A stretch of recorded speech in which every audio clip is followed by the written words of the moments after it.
My Aunt Delilah's hand connected with my face in front of 300 people at Riverside Community Church. The crack echoed through the sanctuary like a gunshot, silencing the post-service chatter instantly. But what happened next changed everything I thought I knew about my family, my past, and the man I was about to marry. When my fiancé, Commander Jasper Thorne, stepped forward, his voice cut through the shocked silence like steel. Touch my Admiral again and see what happens. Before we jump back in, tell us where you're tuning in from, and if this story touches you, make sure you're subscribed because tomorrow I've saved something extra special for you. That single moment, that slap heard round the congregation, would unravel 26 years of carefully constructed lies, expose a family conspiracy that stretched back decades, and reveal why I'd been kept from a military inheritance worth millions. But I'm getting ahead of myself. Let me start from the beginning, because the woman who raised me wasn't the saint everyone believed her to be.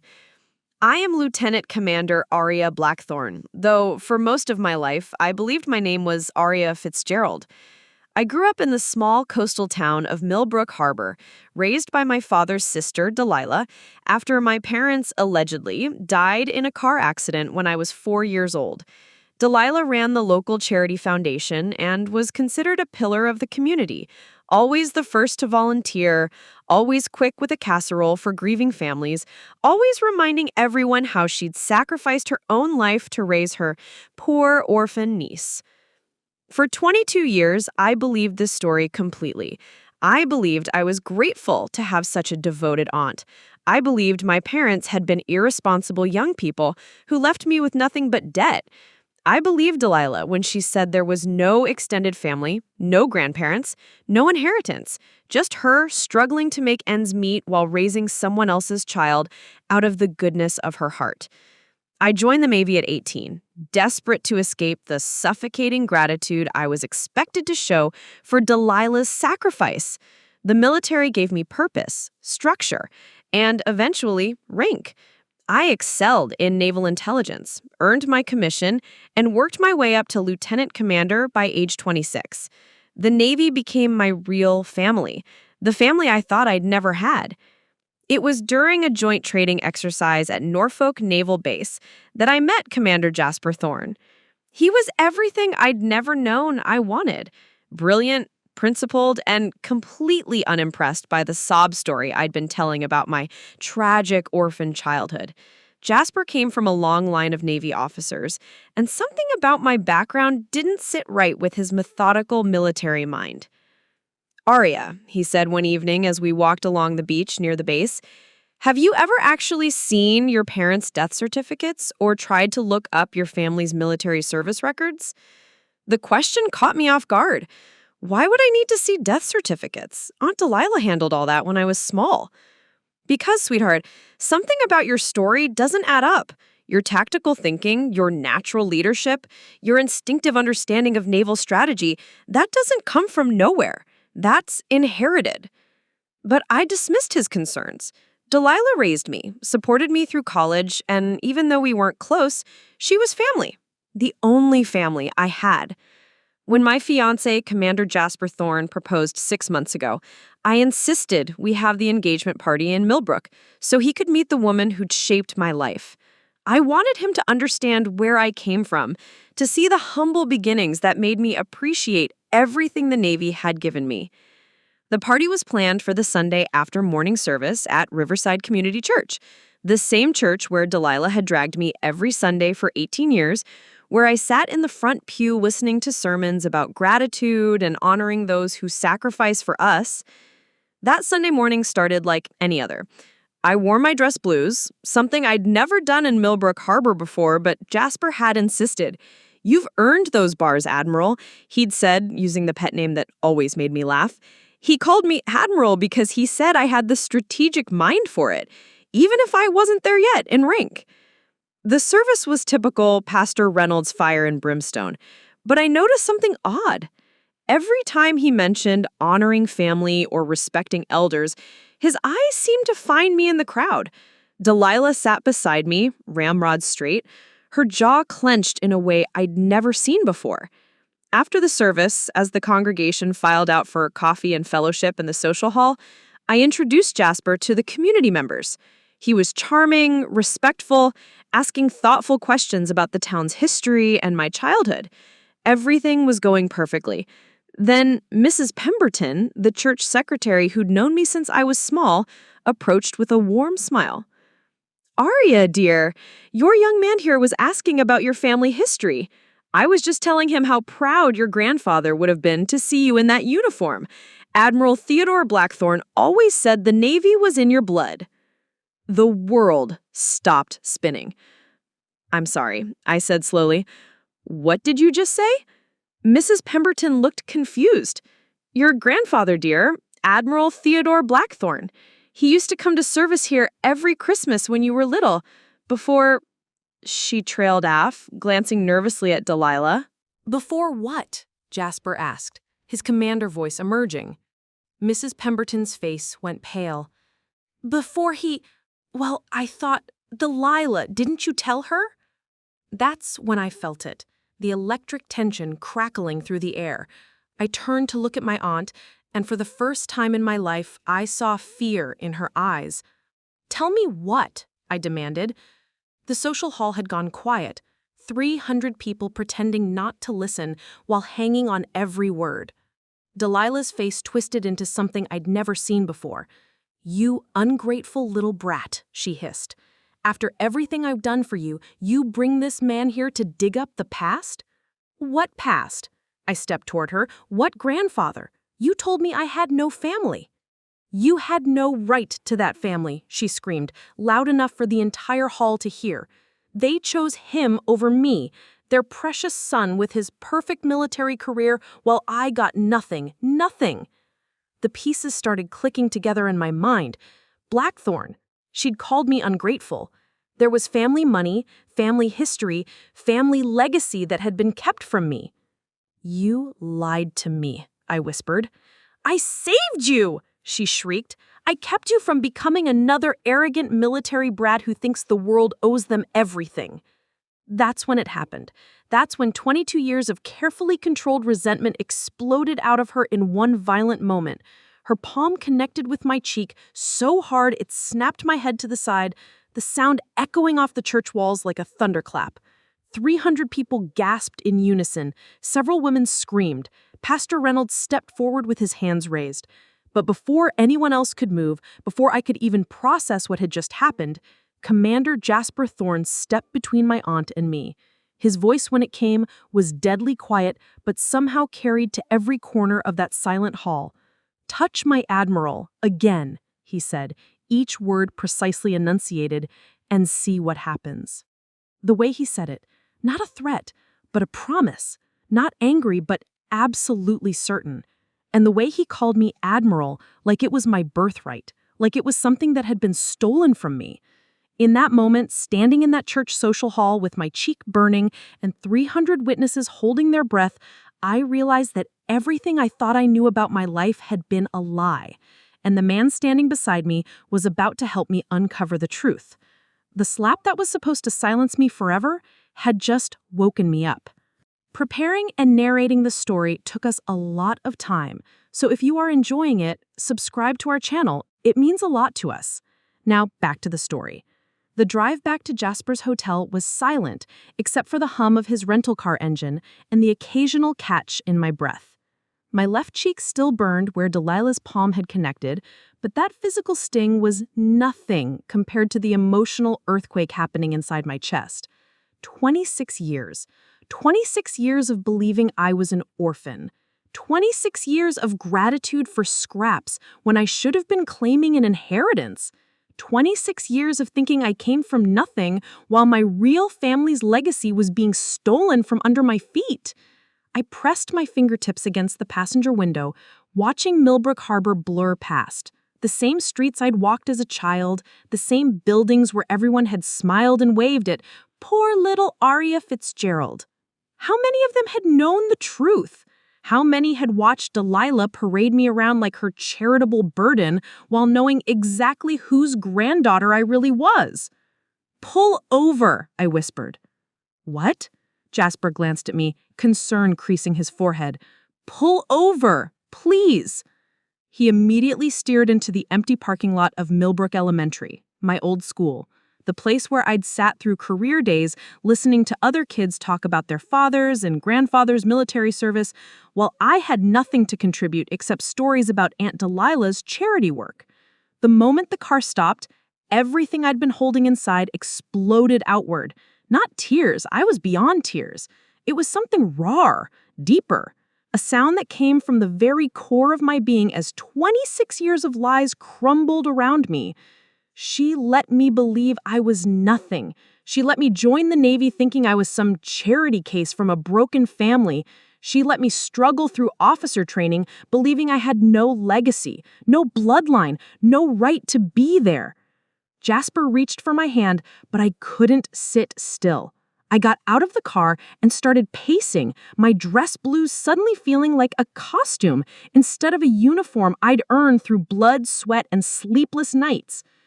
Do you understand what this means? I spun around to face him as he got out of his side of the car.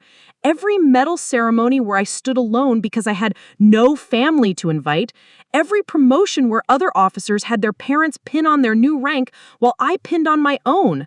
Every single moment I felt like an outsider in the military because I thought I didn't belong there. She knew. She knew I had every right to be there, more right than most. The memories were cascading now, each one reframing itself with this new knowledge. The way certain senior officers had always treated me with a strange respect I couldn't quite explain. The way Admiral Richardson had pulled me aside after my promotion to lieutenant commander and said, "Your grandfather would be proud." Words that had confused me at the time because I'd told everyone my family history started and ended with Aunt Delilah. She didn't just lie to me about who my family was, I continued, the full scope of her betrayal becoming clear. She erased them. She made me believe I was grateful to have her when she should have been grateful to have me. She turned me into her prop, her proof of sainthood, while she was stealing my entire identity.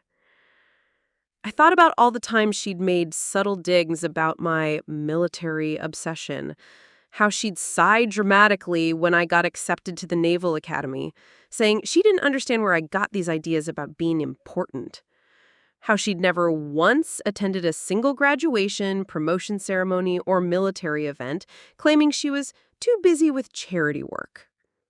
Now it made perfect sense. She couldn't bear to watch me succeed in the military because it reminded her of everything she'd taken from me. Every achievement I earned was proof that the bloodline she'd tried to bury was stronger than her lies. What kind of person does this? I asked Jasper, though I was really asking the universe. What kind of person takes a 4-year-old child and systematically destroys their connection to their own family, their own history? The kind of person who's consumed by jealousy and resentment, Jasper said quietly.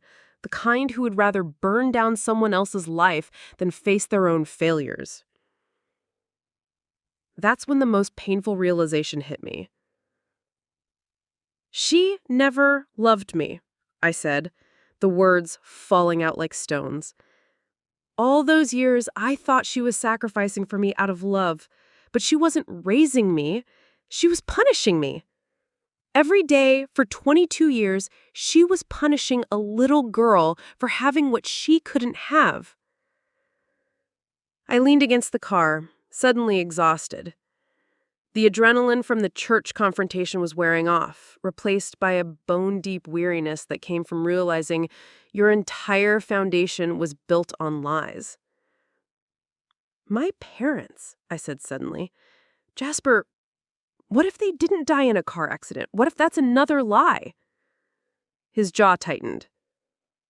We're going to find out. How? Where do we even start?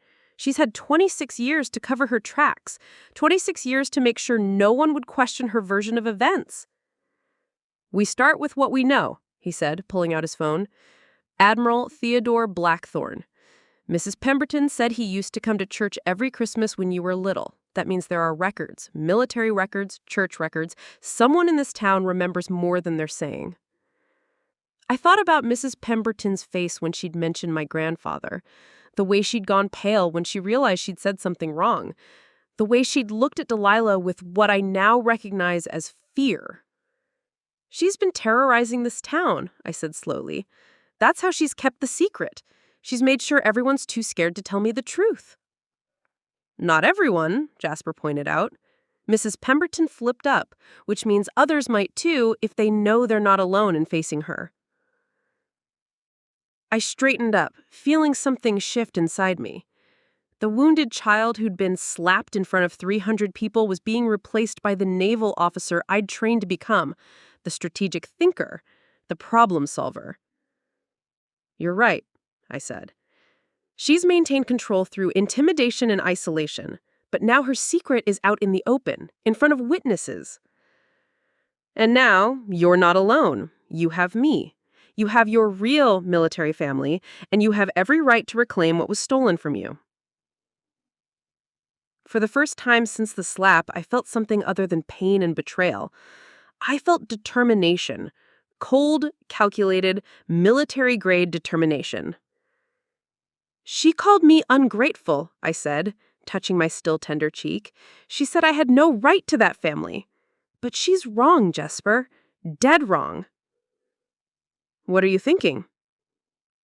I looked back toward the direction of town, where Delilah was probably already spinning her version of events, trying to control the narrative like she'd been doing my entire life. "I'm thinking that Aunt Delilah has no idea who she just declared war on. She spent 26 years fighting a 4-year-old girl who couldn't fight back. But I'm not 4 anymore. I'm a lieutenant commander in the United States Navy, and if I'm a really Admiral Theodore Blackthorne's granddaughter, then I come from a long line of people who don't back down from a fight." I got back in the car, my mind already shifting into tactical mode. "We're going to find out everything she's hidden from me, every lie, every stolen document, every piece of my heritage she's tried to erase. And then we're going to make sure she faces the consequences for 26 years of fraud and manipulation." "Where do we start?" Jasper asked as he started the engine. "We start by treating this like the military operation it is: intelligence gathering, strategic planning, and precise execution. Delilah thinks she won today because she silenced me in front of 300 witnesses." As we drove away from my childhood school, I felt the last pieces of the grateful, confused girl I'd been falling away. In her place was someone harder, smarter, and infinitely more dangerous than Delilah had ever imagined. She'd raised me to be weak and grateful. Instead, she'd created a naval officer with a strategic mind and absolutely nothing left to lose. The war for my identity was just beginning. The Millbrook Harbor Public Library had always been my refuge as a child, a place where Delilah couldn't monitor my every move or remind me how grateful I should be for her sacrifices. Now, 24 hours after the church incident, it became my command center. Jasper and I had spent the night at his hotel room strategizing like we were planning a military operation, because that's exactly what this was. We'd identified our primary objectives, locate Admiral Theodore Blackthorne's military records, trace my parents' actual fate, and document every lie Delilah had told over the past 26 years. But we needed to be surgical about it. One wrong move and she'd have time to destroy whatever evidence still existed.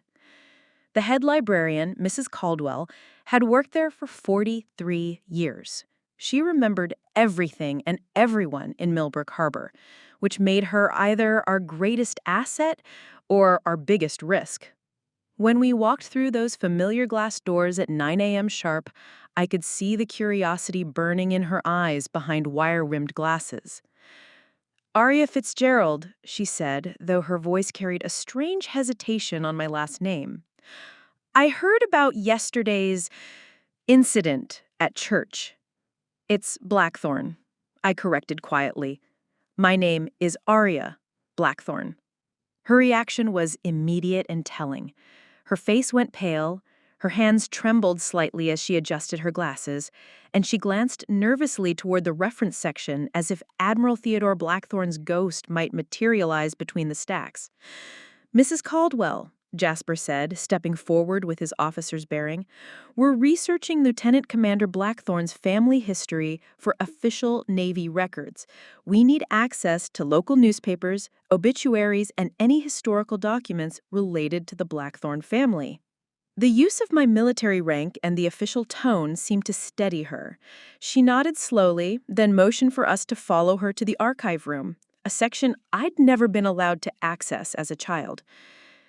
Your grandfather, she said as she unlocked a filing cabinet, was a remarkable man. He came here every few months after you were small, always asking if we'd heard from you, always hoping. She trailed off, pulling out a thick folder labeled Blackthorne Family, Local History. Hoping what? I asked. Hoping you'd come looking for the truth someday. She handed me the folder with shaking hands. Inside were newspaper clippings, photographs, and documents I'd never seen before. The top item was a framed photograph from the Millbrook Harbor Gazette, dated December 1998.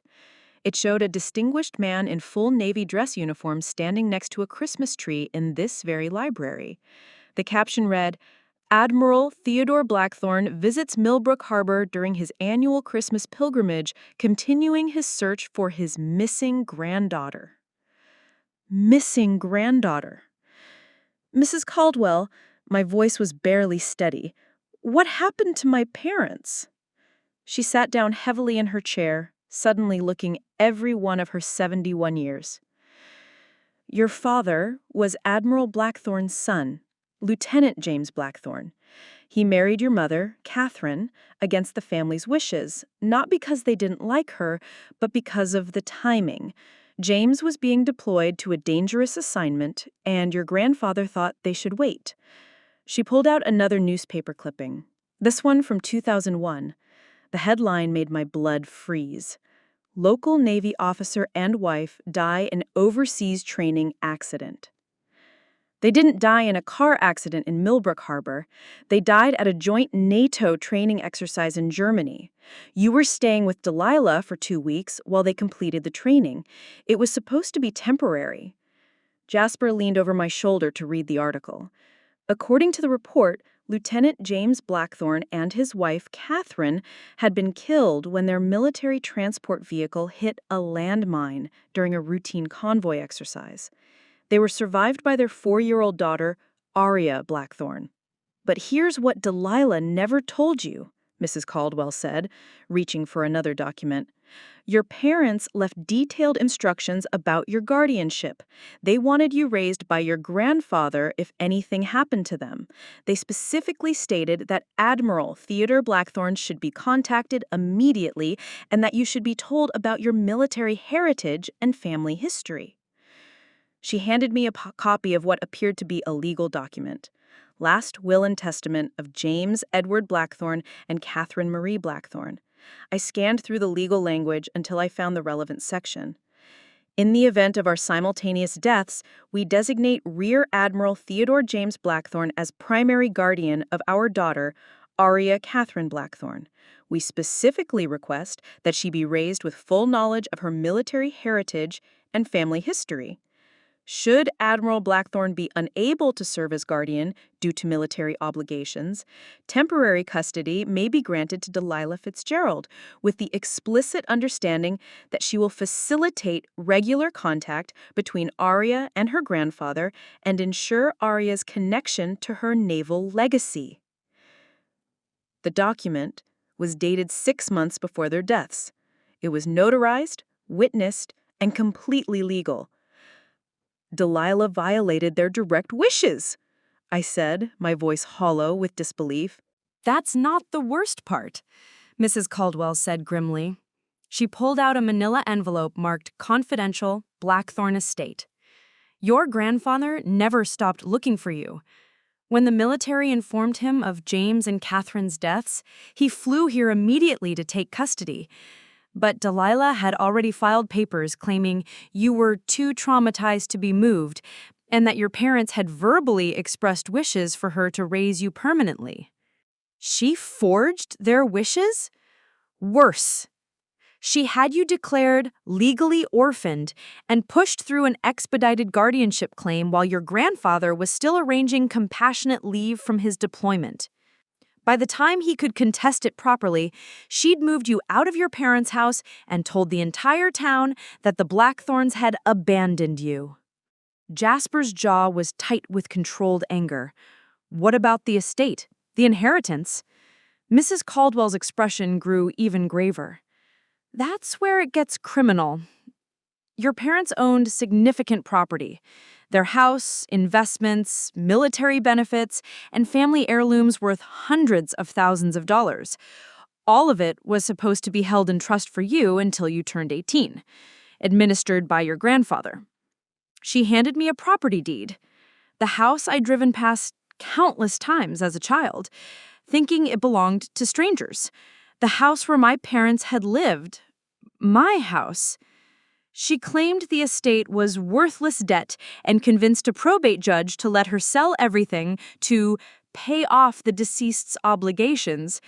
She bought their house herself for a fraction of its value through a shell company, then sold it 2 years later for a massive profit. The room was spinning.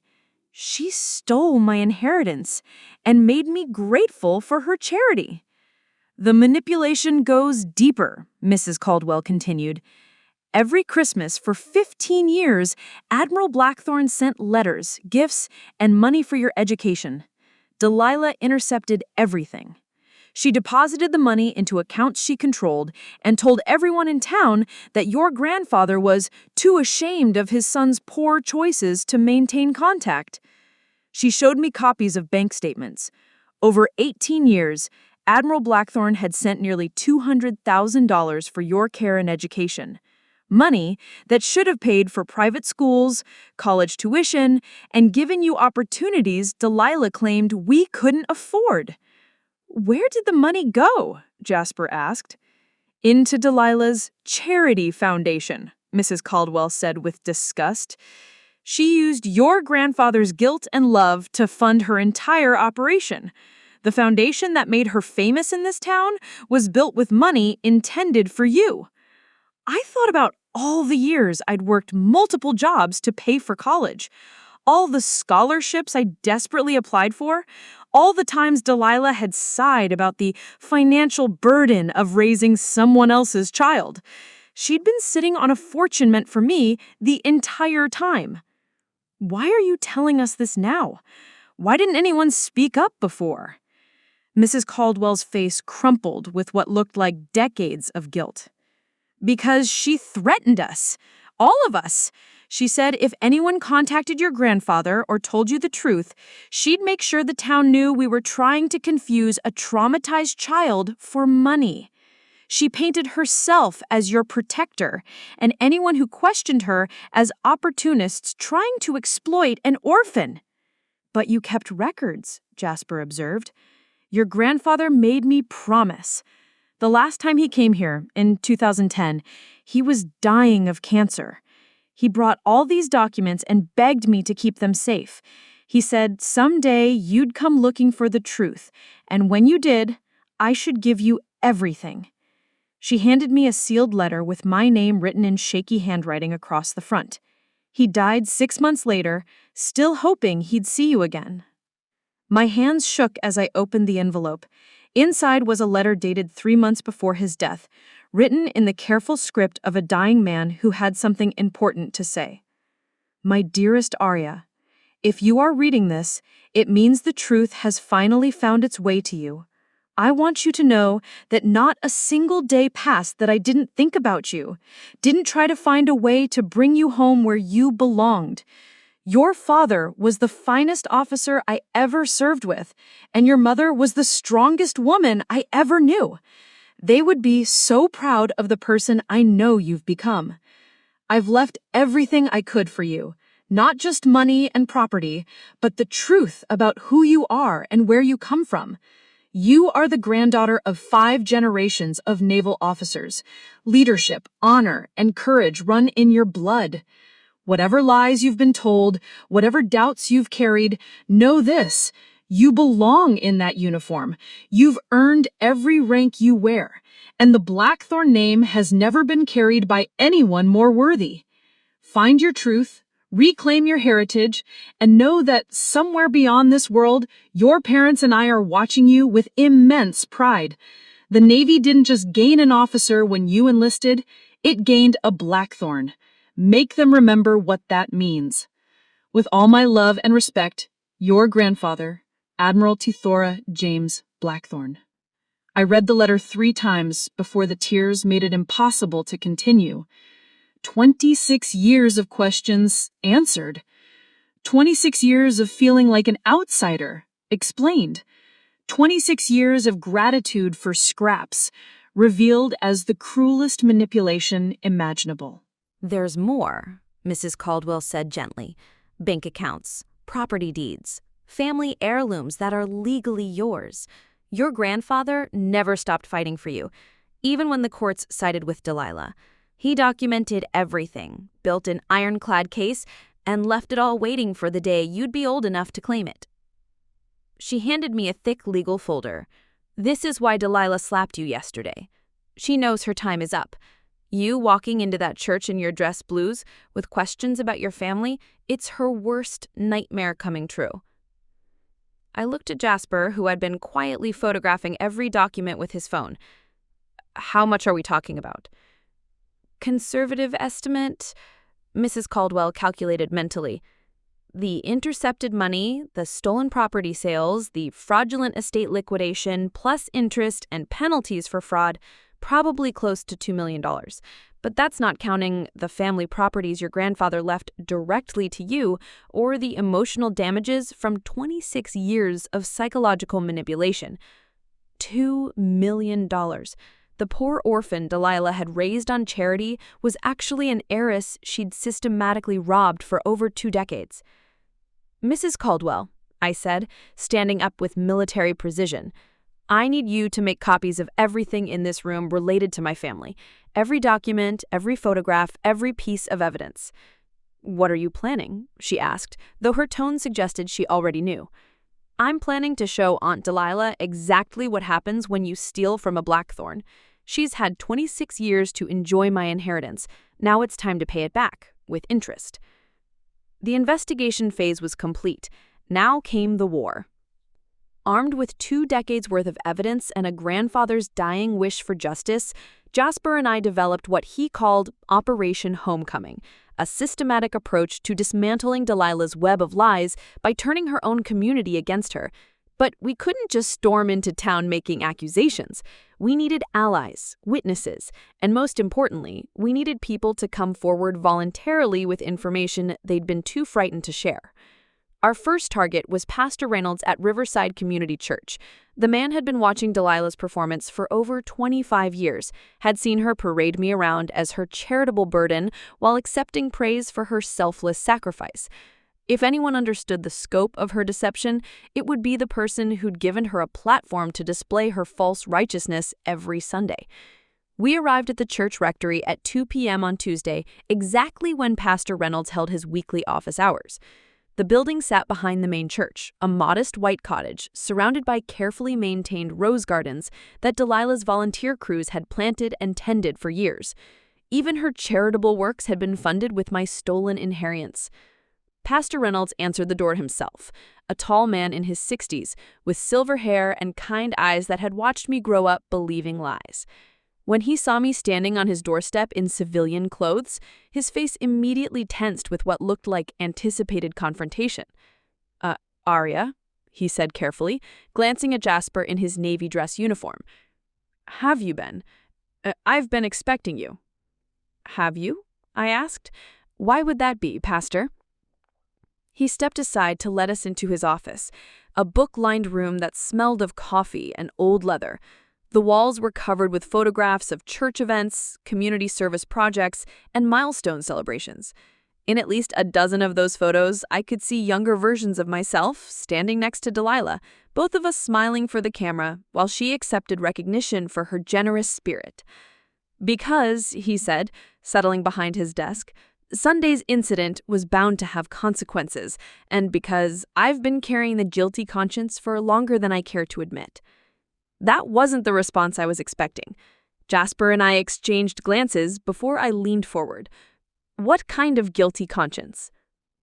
Pastor Reynolds opened his desk drawer and pulled out a worn manila envelope. Your grandfather came to see me in 2009, 6 months before he died. He brought documentation proving who you really were and begged me to intervene. He said he was running out of time and needed someone in the community to help him reconnect with you. The envelope bore my name in the same shaky handwriting I'd seen on the letter at the library. What did you tell him? I told him I couldn't interfere in family matters without more information. Pastor Reynolds' voice carried the weight of deep regret. I was a coward, Arya. I knew something wasn't right about Delilah's story. Too many inconsistencies, too many questions she couldn't answer clearly. But she was one of my most prominent parishioners, and I convinced myself that disrupting your life based on an old man's claims would cause more harm than good. He handed me the envelope.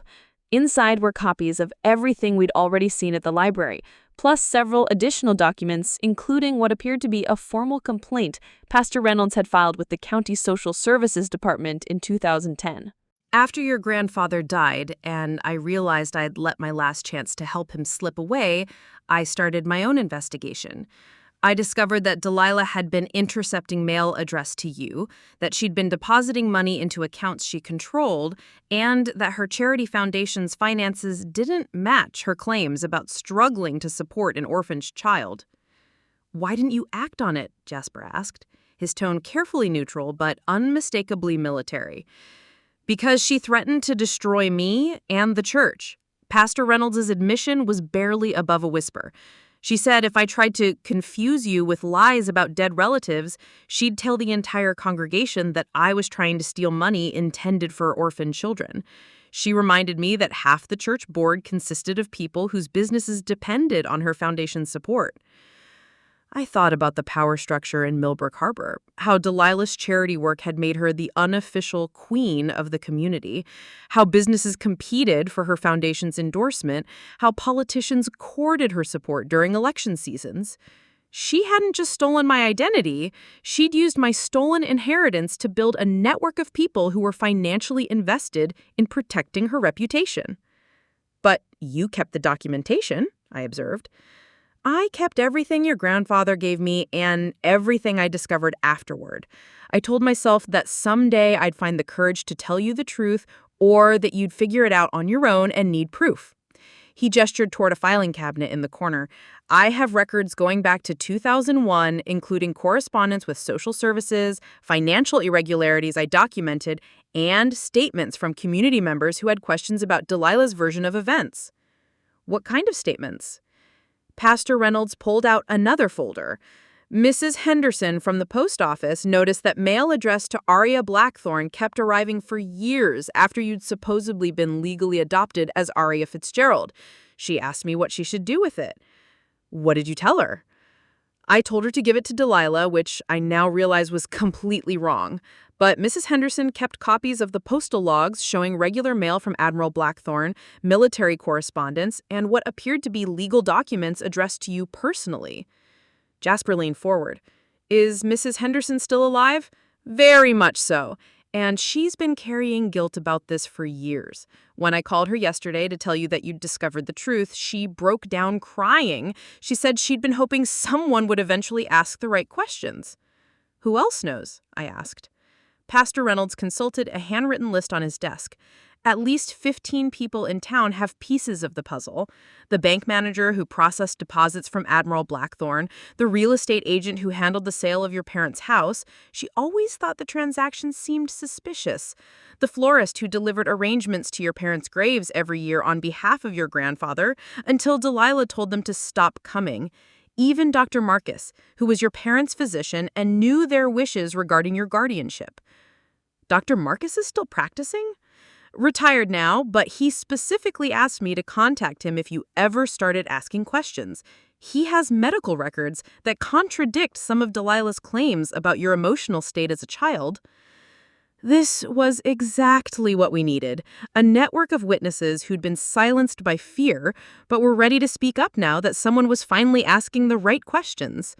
But I could see the tactical challenge. Approaching them individually would be time-consuming and might give Delilah opportunity to pressure them into silence again. Pastor Reynolds, Jasper said, would these people be willing to meet together, present a united front? I think so. Most of them have been carrying this guilt for years, and seeing what happened at church on Sunday, watching Delilah physically attack you in front of the entire congregation, has shaken their faith in her. They're ready to tell the truth, but they need to know they won't be standing alone against her. I stood up and began pacing, my mind shifting into operational planning mode. Here's what we're going to do. I want you to call every person on that list and invite them to a meeting tomorrow evening. Tell them it's time to set the record straight about Admiral Theodore Blackthorne's granddaughter. Where should we meet? Right here at the church, in the same fellowship hall where she slapped me. I turned to face him directly. Pastor Reynolds, I need you to understand something. I'm not just seeking personal closure or family reconciliation. Delilah committed serious crimes: fraud, theft, forgery, and child exploitation. The evidence we're gathering will be turned over to law enforcement. His face went pale, but he nodded. I understand, and I accept whatever consequences come from my failure to act sooner. The consequences aren't for me to decide, but your cooperation now will go a long way toward making up for 26 years of silence. As we prepared to leave, Pastor Reynolds called after us. Aria, there's something else. Something I should have told your grandfather when he came to me. We stopped at the door. What? Delilah made a mistake in 2008. She was drunk at the Christmas party and started bragging to the other women about how she had saved you from a life of military arrogance. She said your grandfather was a warmonger who would have turned you into another mindless soldier, and that she'd done you a favor by keeping you away from those people. Who heard her say this? Half the women's auxiliary. Mrs. Patterson, Mrs. Cole, Mrs. Jameson. They were all shocked by her venom toward the military, especially since she'd always claimed your parents died tragically and your grandfather had abandoned you. Her story didn't match her obvious hatred. This was perfect. Drunk confessions witnessed by multiple people, statements that directly contradicted her public narrative, evidence of premeditation rather than just unfortunate circumstances. Pastor, I said, make sure Mrs. Patterson and the others are at tomorrow's meeting. I want to hear exactly what Delilah said, in their own words. As Jasper and I walked back to his car, I felt the momentum building. We weren't just collecting evidence anymore. We were building a movement. 26 years of suppressed truth were about to come flooding out, and Delilah was going to discover that the little girl she'd manipulated and controlled had grown into a woman with the strategic mind of a naval officer and the moral authority of 5 generations of military leaders.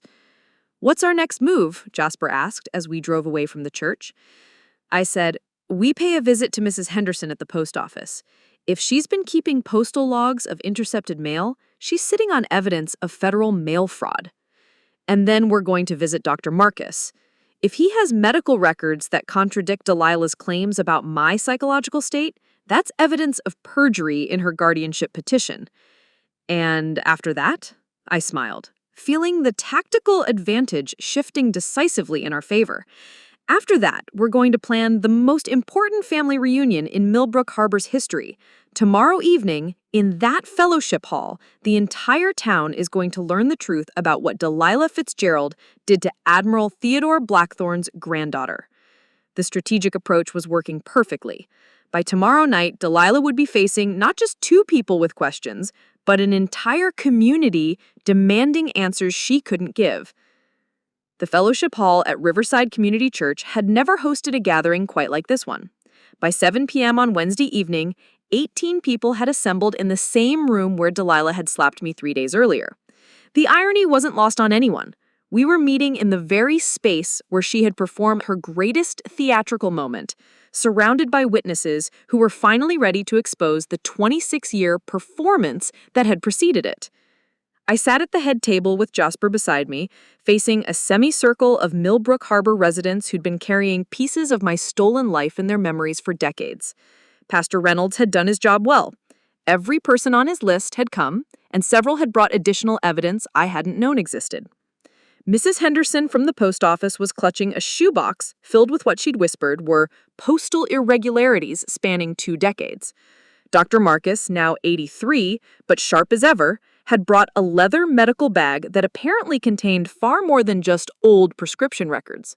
But it was Mrs. Patterson, the church organist and former head of the Women's Auxiliary, who spoke first.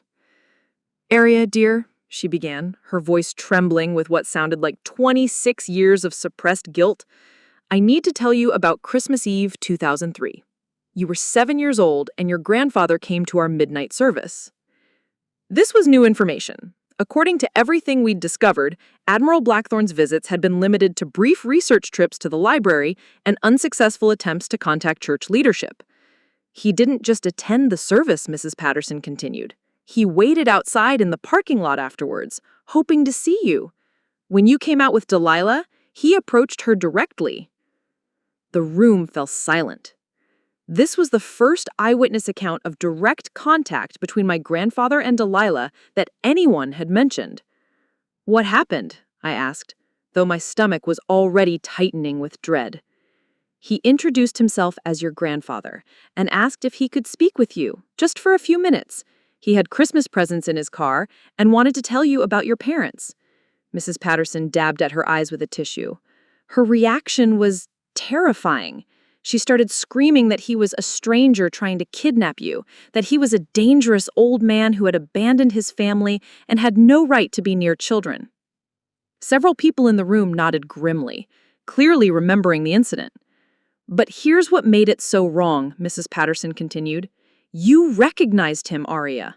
Even at 7 years old, even after 3 years of being told you had no family, you knew who he was. You pulled away from Delilah and reached towards him, calling him Grandpa Ted." The revelation hit me like a physical blow.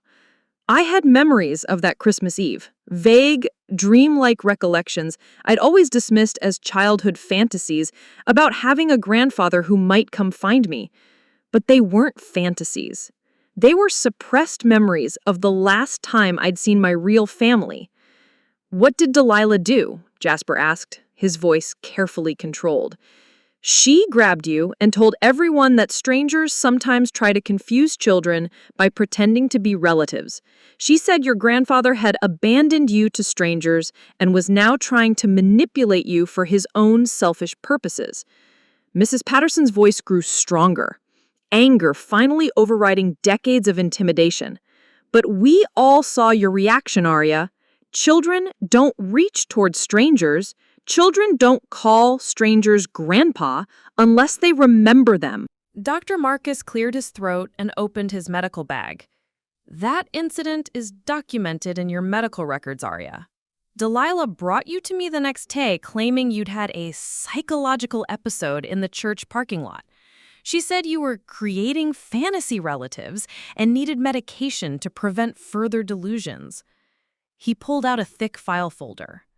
"I refused to medicate a child for what was clearly normal behavior toward a familiar adult. But I documented everything.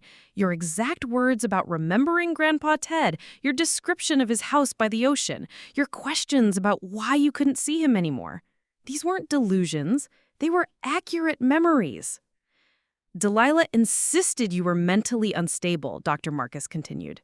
"She demanded I write a letter stating that contact with your alleged grandfather would be psychologically damaging. When I refused, she threatened to have me reported to the medical board for enabling child endangerment." The scope of her manipulation was becoming clearer. She hadn't just stolen my inheritance and lied about my family. She'd actively worked to erase my memories and pathologize my natural attachment to my grandfather. Mrs. Henderson finally opened her shoebox of postal evidence. After that Christmas Eve incident, the intercepted mail increased dramatically. Your grandfather was writing to you twice a week, sending photographs, telling you stories about your parents and your family history. She pulled out bundle after bundle of letters, all addressed to Ms. Aria Catherine Blackthorne at various addresses in Millbrook Harbor. He was trying every possible way to reach you, through the church, through neighbors, through anyone who might help connect you with his letters. But Delilah had put word out to the entire postal community that any mail for Aria Blackthorne should be redirected to her as your legal guardian. "That's federal mail fraud," Jasper observed. "It gets worse," Mrs. Henderson said. "In 2005, your grandfather sent a package containing your parents' wedding rings, your mother's jewelry, and what appeared to be legal documents. Delilah signed for it personally, then told me the package had been returned to sender as undeliverable. She handed me a postal receipt bearing Delilah's signature, dated March 15, 2005. The package contents were listed in detail. Personal effects belonging to Lieutenant James E. Blackthorne and Catherine M. Blackthorne, intended for heir Aria C. Blackthorne." "Where are those items now?" I asked. The room went silent. Finally, Mrs. Cole, who ran the town's jewelry store, spoke up reluctantly. "Delilah sold them to me in 2006. She said they belonged to a deceased relative and she needed money for your medical expenses. I bought your mother's engagement ring, her pearl necklace, and what I now realize were military honor pins belonging to your father." The betrayal kept getting deeper. Not only had Delilah stolen my inheritance, she'd sold my parents' personal effects and used the money to fund her performance as my suffering caretaker. "Mrs. Cole," I said carefully, "do you still have those items?" "I kept everything. Something about the transaction felt wrong, but I couldn't put my finger on what. When Delilah couldn't answer basic questions about the pieces, their history, their sentimental value, why she was really selling them, I decided to hold on to them rather than resell them. They're in my safe at the store." This was evidence of theft and fraud on a scale I hadn't imagined. But Mr. Jameson, the former bank manager, was raising his hand to speak, and his expression suggested the financial crimes were even worse than we'd discovered. "Aria, I need to tell you about the trust accounts. When your grandfather was making regular deposits intended for your care, he wasn't just sending money to Delilah personally. He'd established formal trust accounts at our bank with explicit instructions that the funds were for your education, medical care, and general welfare. Delilah had signing authority as your guardian, but the accounts were legally restricted. She was only supposed to withdraw money for documented expenses related to your care. Instead, she was transferring large sums to her personal accounts and her charity foundation." "How much money are we talking about?" Mr. Jameson consulted his records. "Between 2001 and 2015, Admiral Blackthorne deposited approximately $460,000 into those trust accounts. Delilah withdrew almost all of it, but the paper trail shows very little actually went toward your expenses. Most was redirected to fund her community projects and personal investments." $460,000, nearly $500,000 that should have paid for private schools, college tuition, medical care, and given me opportunities Delilah claimed we couldn't afford. Money my grandfather had sent out of love, believing it was providing me with the life my parents would have wanted for me. But Mrs. Jameson wasn't finished. There's something else. In 2010, just before Admiral Blackthorne died, he made one final deposit with $50,000 with specific instructions. The money was to be held untouched until your 25th birthday, at which point the entire account was to be transferred directly to you, along with a sealed letter explaining your true inheritance. What happened to it? Delilah forged documents claiming you'd been declared legally incompetent due to mental health issues. She presented what appeared to be court orders authorizing her to access all restricted accounts on your behalf. By the time I could verify the authenticity of the documents, she'd already withdrawn everything. The room was spinning. Mental incompetence?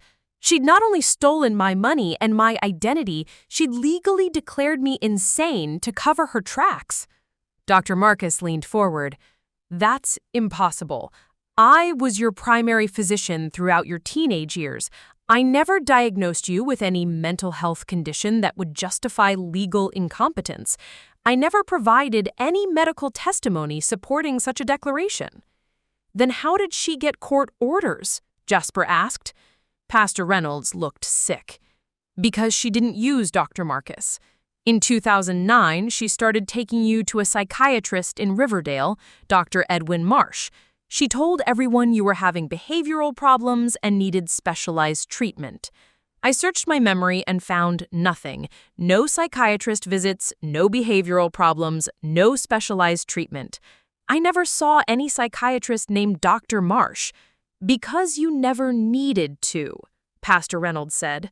I called Dr. Marsh's office in 2015 when I was investigating Delilah's claims. They have no record of you ever being a patient there, but they do have records of Delilah paying for consultations about a troubled teenage relative who was too unstable for direct treatment. The final piece of her criminal enterprise was clicking into place. She'd paid a corrupt psychiatrist to create false medical records, diagnosing me with mental conditions I didn't have, then used those fabricated records to have me declared legally incompetent, which gave her access to restricted trust accounts she couldn't otherwise touch. Ladies and gentlemen, I said, standing up with military bearing, what we've discovered tonight isn't just family fraud or financial theft. This is organized criminal enterprise spanning 26 years. We're talking about mail fraud, identity theft, forgery, perjury, embezzlement, and conspiracy to commit fraud across state and federal jurisdictions. The room was dead silent as people absorbed the magnitude of what they'd been witnessing and enabling through their silence. But here's what Delilah never counted on. She raised me to be grateful, submissive, and dependent. Instead, she created a naval officer with access to military legal resources, federal investigators, and the strategic training to dismantle criminal organizations.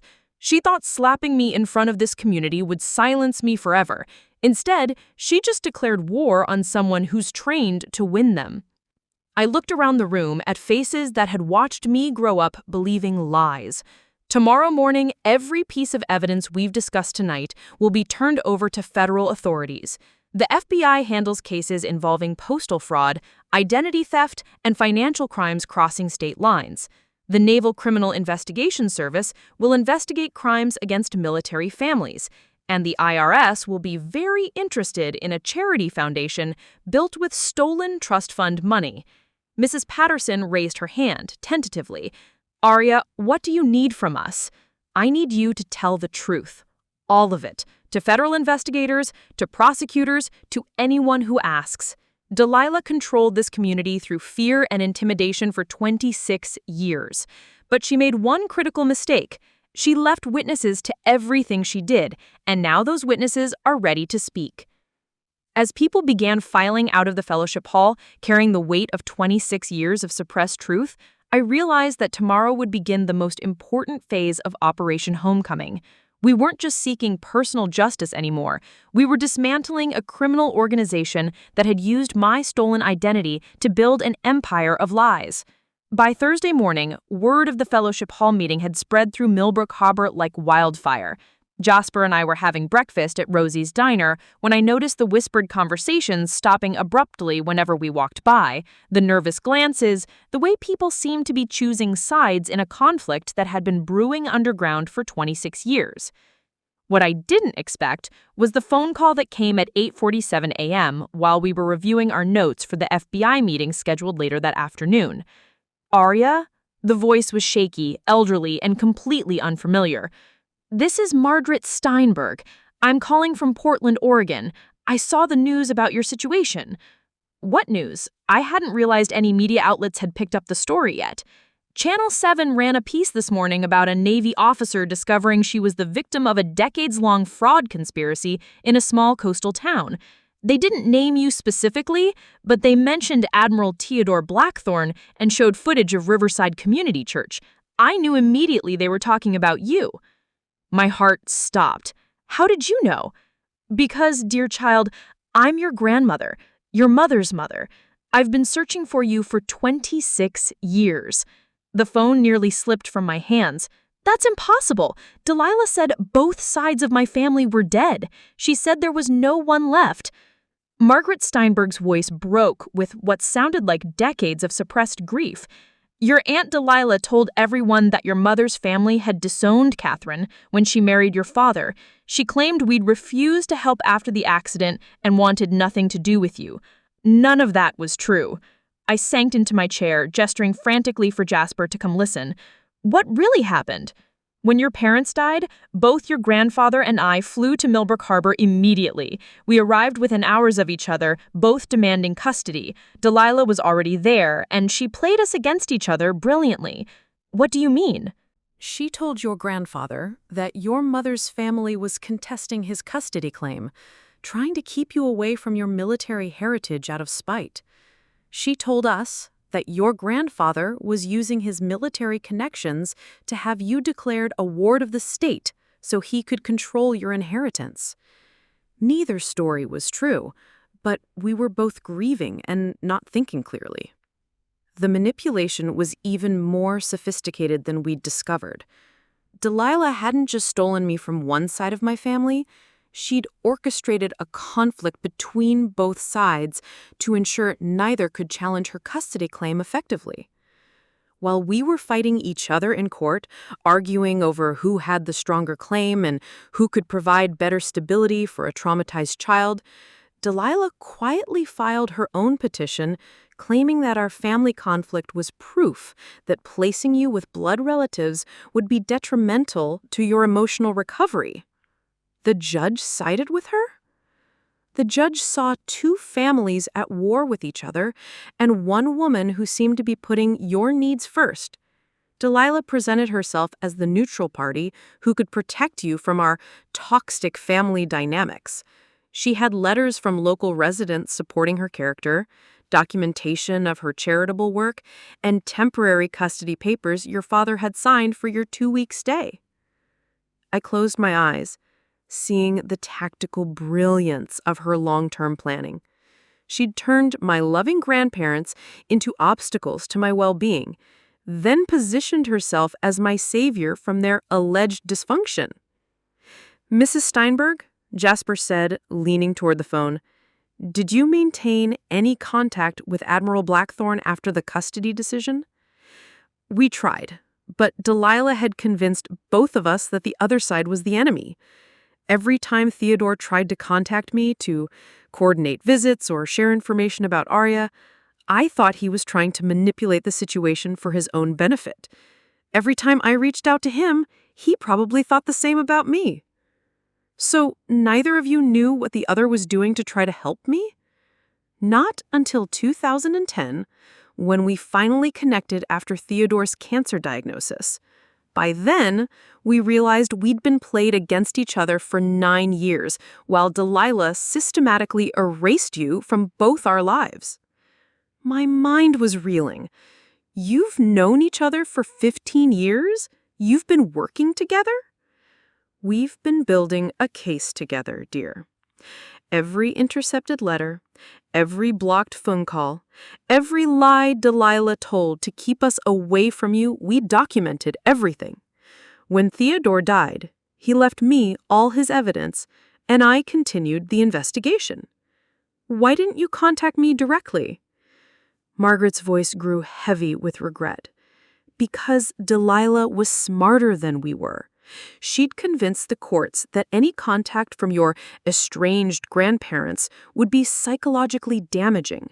She had restraining orders issued against both of us, claiming that we were stalking and harassing her in our attempts to confuse and exploit you.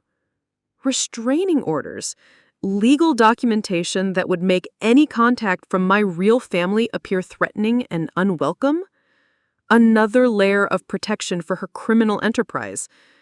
But you kept watching. From a distance, I knew when you graduated high school, when you joined the Navy, when you made lieutenant commander. I've been following your career through military newsletters and public records. I was so proud and so heartbroken that you were achieving all these things while believing you had no family who cared. Mrs. Steinberg, where are you now?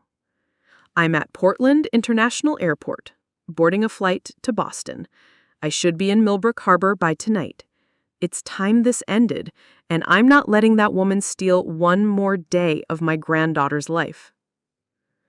After I hung up, Jasper and I sat in stunned silence.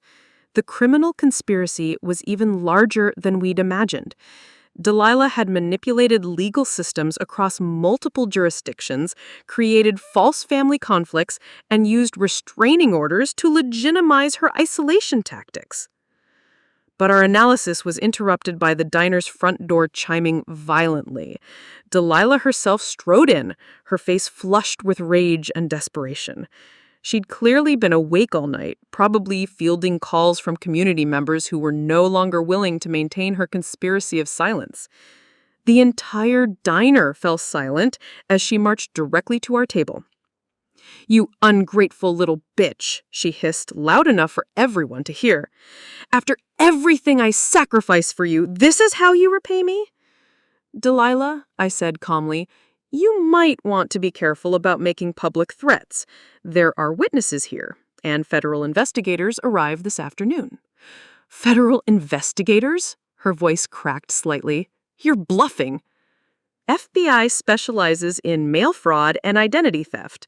Naval Criminal Investigation Service handles crimes against military families.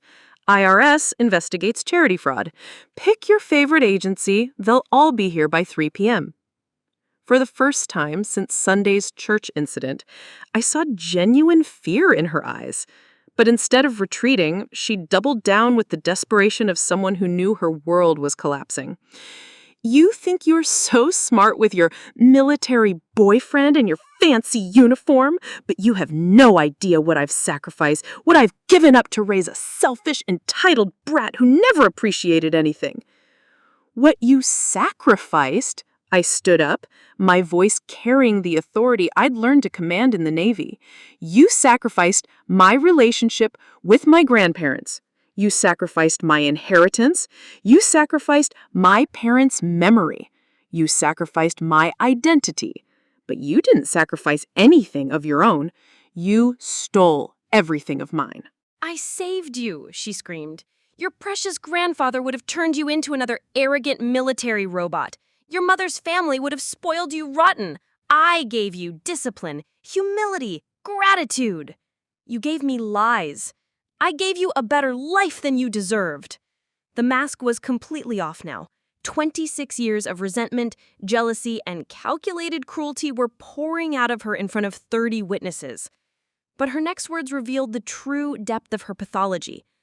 "Do you want to know the truth about your parents' accident?" she said, her voice dropping to a deadly whisper. "It wasn't an accident." The diner went dead silent. Jasper's hand moved instinctively toward his service weapon, though he wasn't armed. "What did you say?" I asked. "Your father was supposed to be on leave that week. He changed his deployment schedule at the last minute to attend some pointless training exercise. Why do you think he made such a sudden change to his carefully planned leave time?" My blood went cold. "What did you do?" "I called him. I told him you'd been hospitalized with a serious illness, that the doctor said you might not make it, and that Catherine was having a breakdown. I said he needed to get to the closest military facility immediately so he could be flown home on emergency leave." The room was spinning. "You're lying."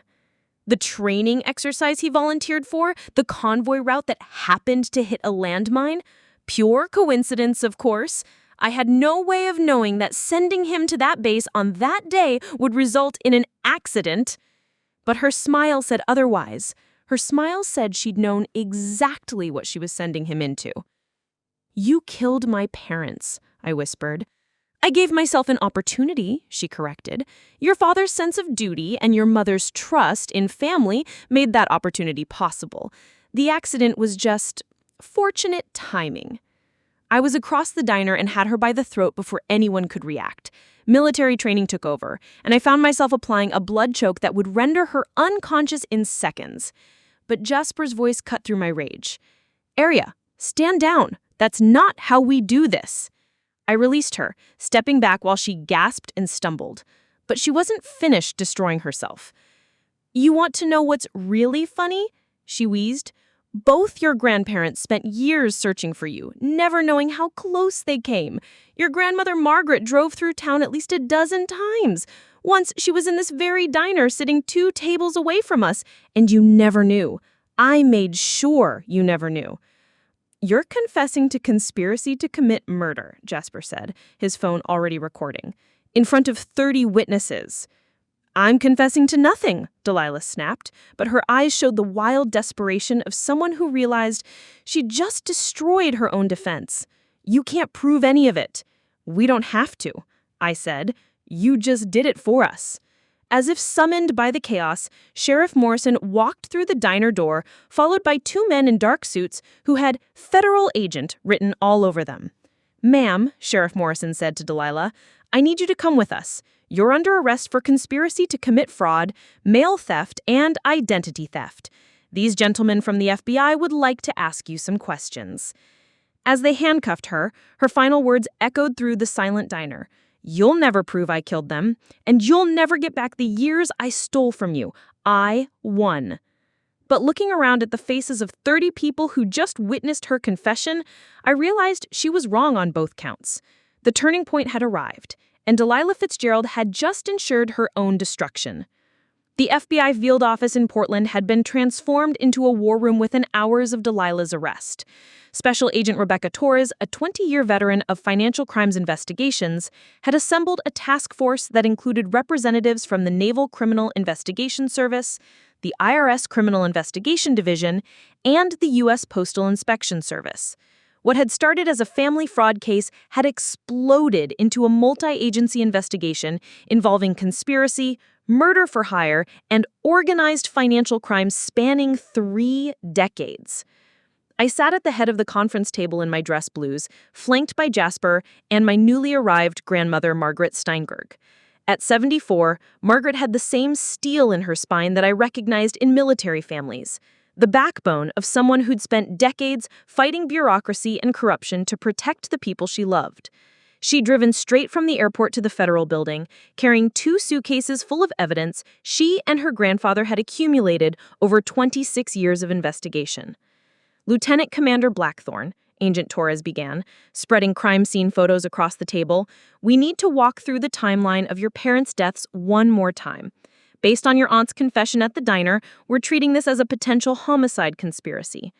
The photos showed the twisted wreckage of my parents' military transport vehicle, taken at the scene in Germany in 2001.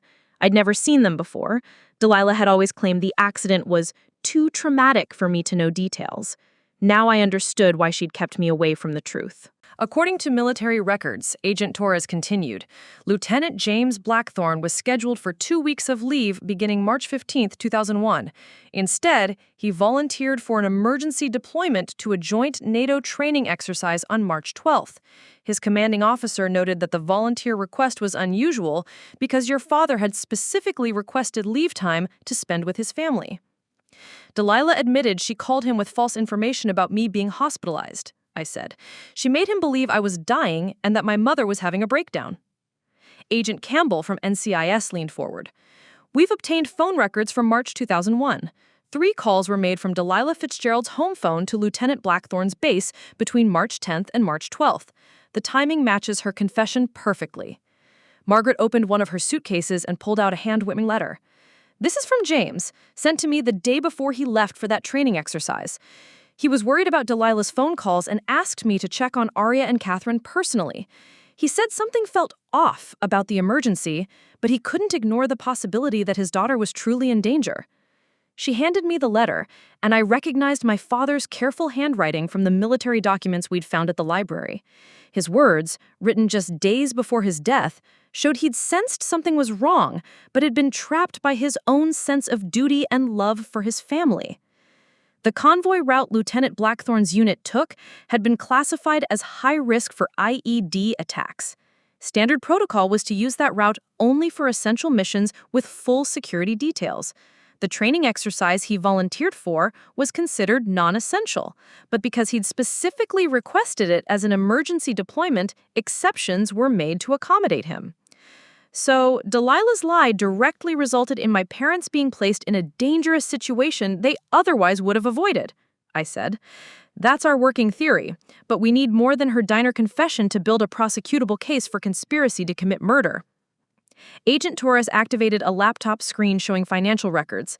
However, we can prove a clear pattern of premeditation for the fraud conspiracy. Analysis of Delilah's financial records shows she began establishing offshore accounts and shell companies 6 months before your parents' deaths. She was already planning to steal your inheritance before she created the circumstances that led to their accident. The timeline was damning. Delilah hadn't just opportunistically exploited a tragedy, she'd been actively preparing to benefit from my parents' deaths months in advance. Margaret reached into her second suitcase and pulled out a thick folder marked Correspondence, Theodore Blackthorne. Your grandfather suspected foul play from the beginning. He'd spoken to James just 2 days before the deployment change, and James had mentioned no family emergencies or health crises involving Arya. She showed Agent Torres copies of letters my grandfather had written to military investigators requesting formal inquiry into the circumstances surrounding James's sudden deployment change. The military concluded that James had simply chosen duty over leave time, which wasn't uncommon, but Theodore knew his son, and he knew James would never have left his family unless he genuinely believed they were in crisis. This gives us motive, means, and opportunity for a conspiracy charge, Agent Torres said. Delilah had financial motivation to eliminate your parents, she had the means to manipulate your father's deployment through false information, and she had opportunity through her position as trusted family caretaker. Agent Williams from the IRS spoke up. The financial crimes are equally extensive. Preliminary analysis of her charity foundation shows systematic money laundering over 24 years. She was washing your grandfather's trust fund deposits through fake charitable expenses, then transferring the cleaned money to personal accounts and real estate investments. He projected a flowchart showing the movement of nearly $2 million through dozens of accounts, shell companies, and fraudulent transactions. This isn't just theft, it's organized money laundering with sophisticated methods to hide the source and destination of stolen funds. What's our prosecution timeline? Jasper asked. Federal charges will be filed within 48 hours. Conspiracy to commit murder, mail fraud, wire fraud, money laundering, identity theft, and racketeering. The RICO charges alone carry a potential sentence of life in prison. Margaret leaned forward. What about justice for Arya? What about restoring her identity and her inheritance? That's where Lieutenant Commander Blackthorne's military training becomes an asset, Agent Campbell said. Naval officers are trained in operational planning and systematic problem solving. We're not just seeking criminal prosecution, we're implementing a complete restoration operation. He spread out a different set of documents. First, legal restoration of your true identity. All fraudulent Arya Fitzgerald documents will be voided, and your birth certificate, social security records, and military personnel files will reflect your correct name, Arya Catherine Blackthorne. Second, financial restitution. We've identified over $3 million in assets Delilah acquired through stolen funds. Everything she bought with your money, her house, her cars, her investments, her charity foundation's assets, will be liquidated and returned to you. Third, military recognition. Your grandfather's military honors and family legacy will be formally restored to your personnel record. The Navy will issue a ceremonial recognition of your family's 5-generation service record. I felt something I hadn't experienced in 26 years. The sense of belonging to something larger than myself. Not just the Navy, but a family tradition of service that stretched back generations. "There's one more thing," Margaret said quietly. She pulled out a worn velvet box and placed it on the table. "Your mother's engagement ring, recovered from Mrs. Cole's jewelry store yesterday. And these." She opened a second box containing my father's military decorations, medals I'd never known existed, awards he'd earned defending the same values I'd dedicated my own career to upholding. "Your grandfather wanted you to have these when you made lieutenant commander. He said you'd earned the right to wear your family's honors alongside your own." For the first time since this nightmare began, I felt tears of gratitude rather than rage. But Agent Torres wasn't finished with the operational briefing. "Lieutenant Commander Blackthorne, we need your help with the final phase of this investigation. Delilah's arrest has triggered panic among her co-conspirators. We believe several people in Millbrook Harbor assisted her over the years. Bank employees who processed fraudulent transactions, officials who signed off on forged documents, business partners who helped launder money through fake charitable projects. They're trying to cover their tracks, I said.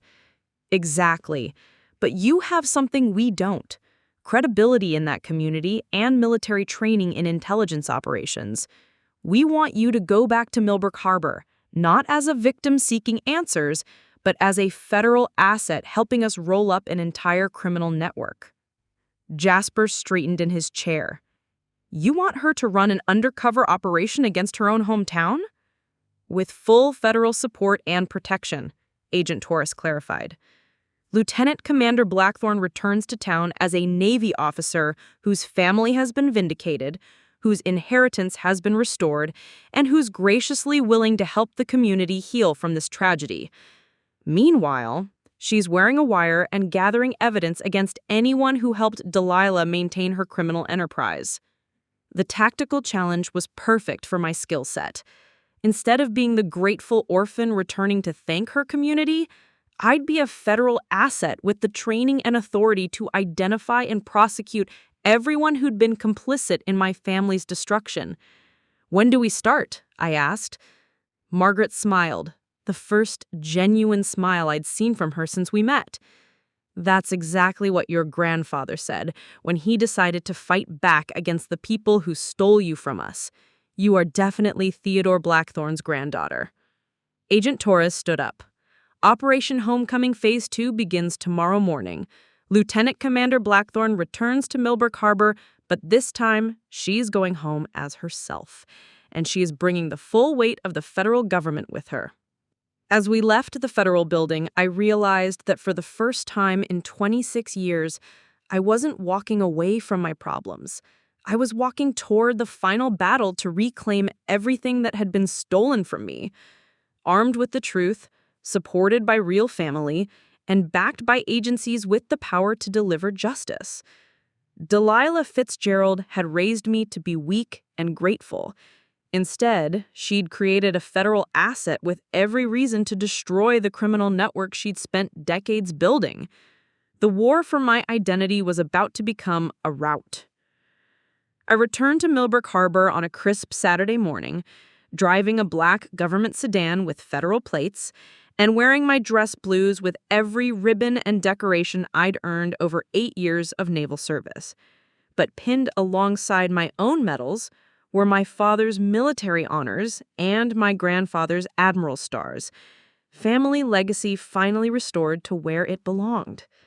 The town looked different through the eyes of a federal asset. What had once seemed like a quaint coastal community now appeared as a criminal enterprise's operational theater, where dozens of people had maintained willful blindness or active complicity to protect Delilah's decades-long fraud scheme.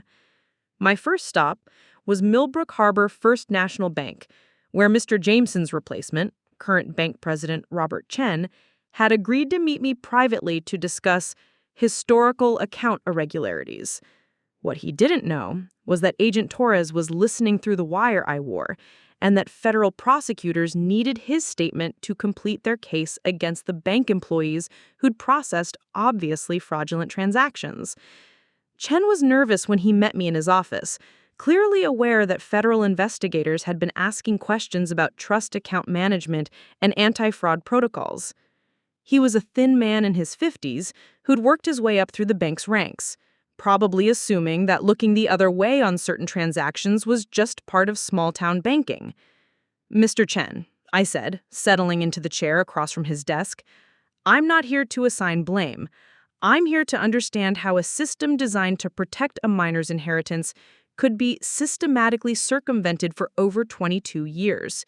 His relief was palpable. Well, he shifted uncomfortably. There were questions raised by some staff members over the years, but Miss Fitzgerald always provided documentation that appeared legitimate. What kind of questions? Teller staff noticed that the trust accounts were being drained much faster than would be typical for a child's care expenses, and the amounts being withdrawn seemed inconsistent with what you'd expect for a modest household budget. I leaned forward slightly. Did anyone document these concerns? Internal memos were filed, but they were always resolved when Miss Fitzgerald provided additional paperwork justifying the withdrawals. Mr. Chen, I'd like to review those internal memos. They might help us understand exactly how the fraud was perpetrated, which could be valuable for preventing similar situations in the future. Within an hour, I had copies of 17 internal bank documents spanning 15 years, all questioning various aspects of Delilah's account management. The pattern was clear. Multiple bank employees had raised red flags about suspicious activity, but senior management had consistently overruled their concerns rather than risk confrontation with one of the community's most prominent citizens. My next stop was the office of Dr. Edwin Marsh, the psychiatrist Delilah had allegedly paid to create false medical records declaring me mentally incompetent. His practice was in a converted Victorian house on the outskirts of Riverdale, 30 miles from Millbrook Harbor, far enough away that he'd probably assumed his fabricated diagnoses would never be questioned by anyone who actually knew me. Dr. Marsh was a man in his 70s who'd clearly built his late career practice on providing whatever documentation wealthy clients needed, regardless of medical ethics or legal requirements. When I walked into his office wearing full military dress uniform, his face went pale with the realization that his profitable arrangement with Delilah had just become a federal crime investigation. Dr. Marsh, I am Lieutenant Commander Arya Blackthorne, United States Navy. I believe you have some medical records pertaining to me that I'd like to discuss. He fumbled with his filing cabinets, clearly stalling for time while he tried to figure out how much trouble he was in. I'm not sure, patient confidentiality, I'd need proper authorization. Doctor, I am the patient in question, and federal investigators have already obtained court orders for all records related to psychological evaluations used in guardianship proceedings. I'm here to give you an opportunity to cooperate voluntarily before those court orders are executed. The threat of federal prosecution broke his resolve immediately. Within 20 minutes, he'd admitted that Delilah had paid him $15,000 over 3 years to create comprehensive psychological profiles and competency evaluations for a patient he'd never actually examined. The reports detailed supposed sessions, psychological testing results, and clinical observations, all completely fabricated. She provided detailed background information about your alleged behavioral problems. She said you were too unstable for direct clinical contact, but that court-ordered evaluations were required for your continued treatment and legal protection. Did you never think to verify her claims with my actual physicians or request independent confirmation of my psychological state? She said you were being treated at a residential facility under strict clinical protocols. I assumed the appropriate professionals were managing your direct care. The files he showed me painted a picture of severe mental illness, personality disorders, and incompetence that bore no resemblance to reality. But they'd been sufficient to convince a probate court that I couldn't manage my own financial affairs and needed continued guardianship well into adulthood. Dr. Marsh, these fabricated records were used to steal nearly $500,000 from trust accounts established for my care and education. That makes you a co-conspirator in organized fraud against a minor. He broke down completely, confessing that Delilah had been one of several clients who'd paid him for unethical documentation over the years. His entire practice was built on providing fraudulent medical records for custody disputes, disability claims, and competency hearings. By evening, I'd collected statements and documentation from 12 different businesses and professionals who'd participated in various aspects of Delilah's criminal enterprise. The real estate agent who'd facilitated the below-market sale of my parents' house to Delilah's shell company, the accountant who'd helped structure her charity foundation to hide stolen trust fund money, the lawyer who'd filed fraudulent guardianship petitions without verifying their factual basis. Each conversation followed the same pattern: initial denial, growing nervousness as they realized the scope of federal investigation, and eventual confession when confronted with evidence of their complicity. Most had convinced themselves they were just following proper procedures or helping a respected community member navigate complex legal requirements. None had bothered to verify whether the documentation they were processing was legitimate. But the most important meeting came at the end of the day when I sat down with Judge Patricia Henley, the probate court judge who'd signed off on multiple fraudulent orders over the years. She'd agreed to meet me at the courthouse after hours, supposedly to discuss procedural improvements that might prevent similar fraud cases in the future. Judge Henley was a woman in her 60s who'd presided over Millbrook Harbor's probate court for over 20 years. She had the comfortable confidence of someone who'd never had her decisions seriously challenged, probably because most people involved in probate proceedings lacked the resources or knowledge to effectively contest judicial rulings. Lieutenant Commander, she said, settling behind her desk in chambers that hadn't been updated since the 1980s. I've reviewed the case files from your guardianship proceedings. While I sympathize with your situation, I want to assure you that all decisions were made based on the evidence presented at the time. Judge Henley, I'm not here to criticize your judicial decisions.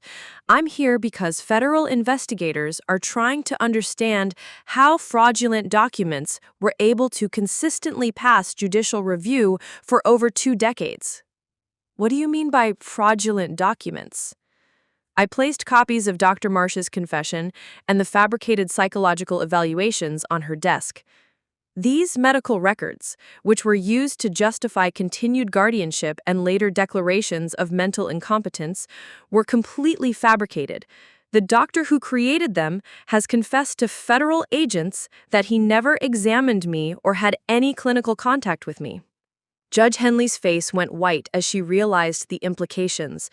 Every guardianship extension, every competency ruling, every financial authorization she'd signed had been based on fraudulent evidence. Furthermore, I continued, the bank records show systematic violations of trust account management protocols, with large withdrawals approved based on court orders that cite these same fabricated medical evaluations. I had no way of knowing the medical records were fraudulent, she said defensively. Judge Henley, did you ever require independent medical evaluation? Did you ever appoint a guardian ad litem to represent my interests? Did you ever order investigation into the unusually large financial withdrawals from accounts supposedly managed for a child's benefit? Her silence was damning. For 20 years, she'd rubber-stamped whatever documentation Delilah presented, never questioning obvious inconsistencies or requiring the independent verification that was standard practice in contested guardianship cases. The federal investigation has identified systematic judicial negligence that enabled organized fraud against a minor, I said. Court orders signed without proper verification, financial authorizations granted without independent review, and continued extensions of guardianship despite red flags that should have triggered mandatory investigation. By the time I left the courthouse that evening, Judge Henley had acknowledged that her court's procedures had been inadequate and that she'd failed to provide the oversight required to protect a minor's interests. More importantly, she'd admitted that Delilah's influence in the community had made her reluctant to question documentation or require additional verification that might have exposed the fraud earlier. I returned to my hotel room that evening with recorded confessions from 14 individuals who'd participated in or enabled Delilah's criminal enterprise. Bank employees who'd processed fraudulent transactions, medical professionals who created false records, legal professionals who'd filed fabricated documents, court officials who'd failed to provide required oversight. Agent Torres called at 8 p.m. for my debriefing. How many prosecutable cases do we have? 14 definite co-conspirators, plus the probate judge, who'll probably face federal charges for judicial misconduct. The bank president will testify in exchange for immunity, and Dr. Marsh is cooperating fully to avoid prosecution for medical fraud. Outstanding work, Lieutenant Commander. Phase 3 begins Monday morning. What's Phase 3? Public exposure and asset seizure. Every business, every professional, every property that was purchased with your stolen inheritance gets shut down simultaneously. Federal marshals will execute seizure warrants while U.S. attorneys announce indictments. The entire criminal network gets dismantled in a coordinated operation. I looked out my hotel window at the lights of Millbrook Harbor, the town that had watched me grow up believing I was grateful for charity while they helped steal my birthright. Tomorrow they'd learn what happened when a community decided to protect a criminal instead of an orphan child. The systematic dismantling was complete. Now came the justice. Word of my systematic evidence collection spread through Millbrook Harbor like wildfire over the weekend. By Monday morning, the co-conspirators I had interviewed had clearly been in communication with each other, probably coordinating their response to what they now realized was a federal takedown operation rather than a simple family dispute. The first sign of organized retaliation came at 6:30 a.m., when Jasper received a call from hotel security. Someone had broken into our rental car overnight, searching through our luggage and photographing documents we'd deliberately left visible as bait. The break-in was sloppy, obviously rushed, and captured on 3 different security cameras that federal agents had installed after my arrival. "They're panicking," Agent Torres said during our morning briefing at the temporary command center the FBI had established in an abandoned storefront 2 blocks from the harbor.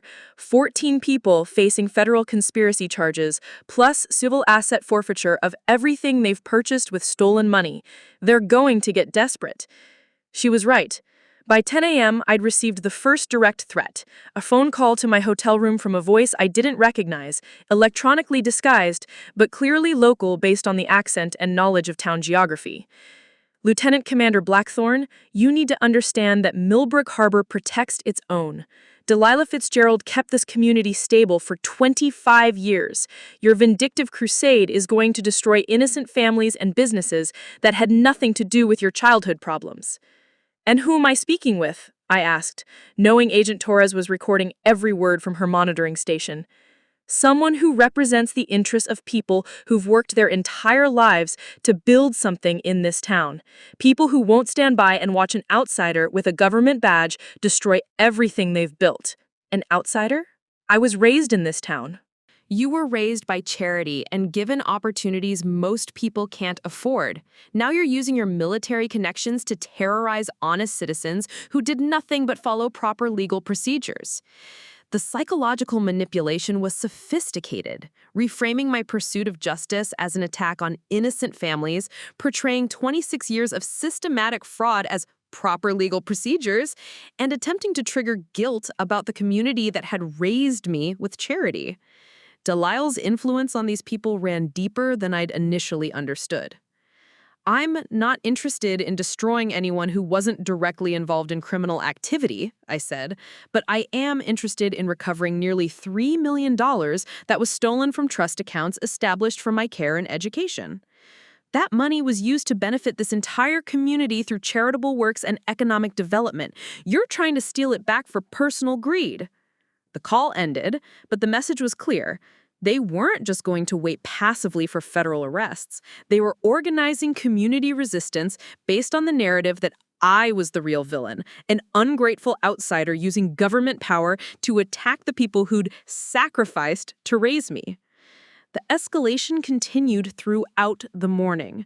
Mrs. Patterson called to warn me that several women from the church auxiliary were planning to set the record straight about my false accusations against Delilah. Mr. Chen from the bank called to retract his previous statements, claiming he'd been confused and intimidated during our interview. Dr. Marcus's office called to cancel our appointment, saying he was too ill to discuss old medical records. By noon, it was clear they were implementing a coordinated strategy to discredit my testimony and portray the federal investigation as government overreach against a victimized community. But their biggest mistake was underestimating how thoroughly federal agents had documented everything. The breaking point came at 2 p.m. when Judge Henley called an emergency hearing to review irregularities in my guardianship case. She was clearly being pressured by the other conspirators to use her judicial authority to somehow legitimize their previous actions or create legal obstacles to the federal investigation. I arrived at the courthouse in full dress uniform, accompanied by Agent Torres and a federal prosecutor. The courtroom was packed with townspeople, many of whom had helped maintain Delilah's conspiracy of lies for decades, now positioning themselves as concerned citizens protecting their community from federal persecution. Judge Henley looked haggard and desperate as she called the hearing to order.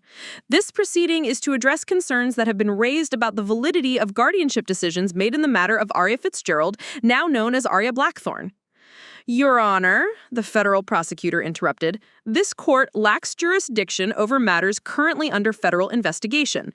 Any attempt to relitigate guardianship decisions that were based on fraudulent documentation would constitute obstruction of justice. I'm simply trying to ensure that proper legal procedures are followed, Judge Henley said, but her voice lacked conviction. That's when the desperation turned dangerous. Robert Chen stood up in the gallery and pointed at me. That woman is not who she claims to be. We have evidence that she's an imposter using federal connections to steal money that belongs to Delilah Fitzgerald's legitimate charity work. The accusation was so absurd that it took me a moment to process it. They were actually claiming I was impersonating myself, that the real Aria had died or disappeared, and I was some kind of military intelligence operative using stolen identity to perpetrate fraud against them.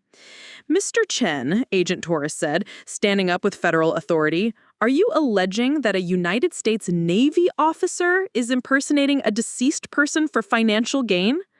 I'm alleging that convenient military records and federal investigations appeared awfully quickly after this woman showed up claiming to be someone she's not. Several other people in the gallery began murmuring agreement.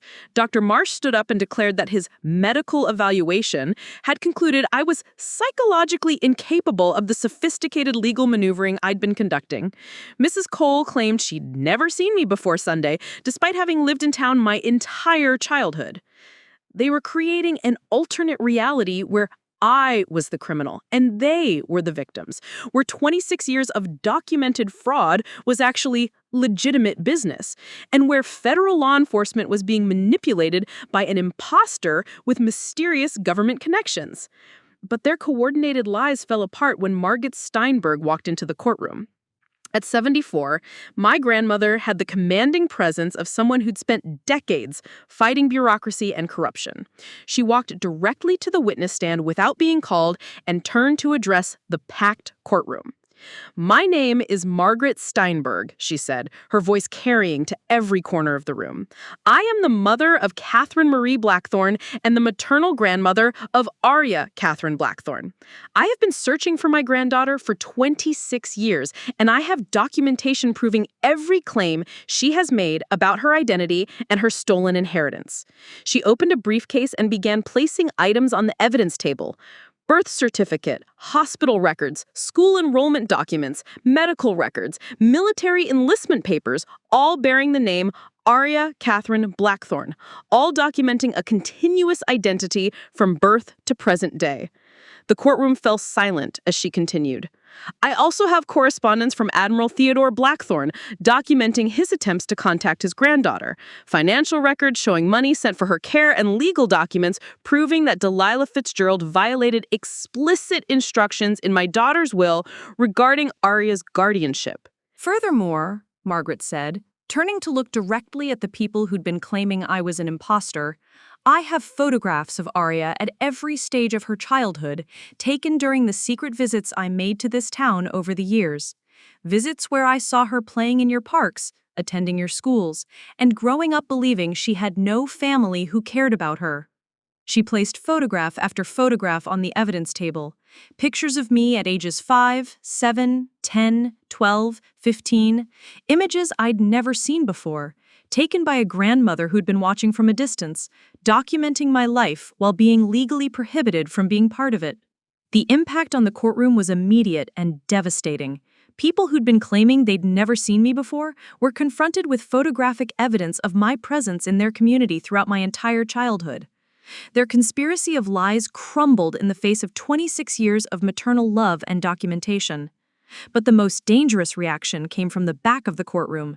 3 men I recognized as local business owners, men whose companies had probably laundered money through Delilah's charity foundation, stood up and began moving toward the exit with obvious hostile intent. "Federal agents," Agent Torres called out, and suddenly the courtroom was filled with armed law enforcement officers who'd been positioned throughout the building. The 3 men were arrested before they reached the door, but not before one of them shouted the threat that revealed just how cornered and desperate they'd become. "This isn't over. You think you can destroy 25 years of community investment for one person's greed? You have no idea what you've started." As federal marshals began serving arrest warrants to 14 individuals in the courtroom, I realized that the co-conspirators' desperation had transformed them from white-collar criminals trying to cover their tracks into a dangerous group willing to use intimidation and violence to protect their criminal enterprise. But they'd made one fatal error in their desperate retaliation. By organizing community resistance and coordinating their response to federal investigation, they'd transformed individual fraud cases into a RICO conspiracy with organized crime enhancements. Their attempt to destroy me had just upgraded their sentences from financial fraud to racketeering, and their threats against a federal officer had brought in additional charges that carried mandatory prison time. Judge Henley's courtroom had become the scene of the largest simultaneous arrest in Millbrook Harbor's history. The community that had protected Delilah's criminal enterprise for 26 years was about to learn that attacking federal officers and obstructing justice carried consequences far beyond anything they had imagined. The antagonist's response had sealed their own destruction. The federal courthouse in Boston had never seen a RICO case quite like United States v. Fitzgerald at all. 23 defendants faced charges ranging from conspiracy to commit murder to organized racketeering, with evidence spanning 26 years and involving crimes across multiple states and federal jurisdictions. The prosecution's case file filled 14 bankers' boxes and included testimony from over 60 witnesses. I sat in the front row of the gallery, wearing my dress uniform with my family's restored military honors, flanked by Margaret and Jasper. Behind us sat the real victims of Delilah's criminal enterprise. Not just me, but the dozens of other children and families who'd been exploited through her fraudulent charity foundation. The military families who'd been denied proper burial honors due to her interference with Admiral Blackthorne's funeral arrangements. And the legitimate charities that had lost funding because donors believed they were supporting Delilah's fake organization. Federal prosecutor Maria Santos began her opening statement by displaying a timeline that covered the entire back wall of the courtroom. Ladies and gentlemen of the jury, this case represents the systematic destruction of a child's life, identity, and inheritance by a criminal organization that operated under the cover of charitable work for over 2 decades. The evidence presentation took 3 weeks. Financial analysts from the FBI's white-collar crime division traced every dollar of the nearly $4 million that had been stolen, laundered, or misdirected through Delilah's network of shell companies and fake charitable projects. Bank records showed systematic looting of trust accounts, real estate transactions designed to hide stolen assets, and coordinated money laundering through dozens of businesses across 3 states. But the most devastating testimony came from the forensic psychiatrist who'd evaluated the fabricated medical records Dr. Marsh had created to justify my alleged mental incompetence. Dr. Sarah Reynolds, a Harvard-trained specialist in adolescent psychology, methodically destroyed every fraudulent diagnosis and fabricated evaluation. The psychological profile created by Dr. Marsh describes severe mental illness that would have been impossible to hide during Lieutenant Commander Blackthorne's military service. Naval officers undergo extensive psychological evaluation for security clearances. The disorders described in these fabricated records would have disqualified her from military service entirely, yet she achieved one of the highest security clearances available to personnel at her rank. She displayed my actual military psychological evaluations alongside Dr. Marsh's fictional reports. The contrast is extraordinary. Dr. Marsh's fabricated records describe someone with severe personality disorders, cognitive impairment, and dangerous psychological instability.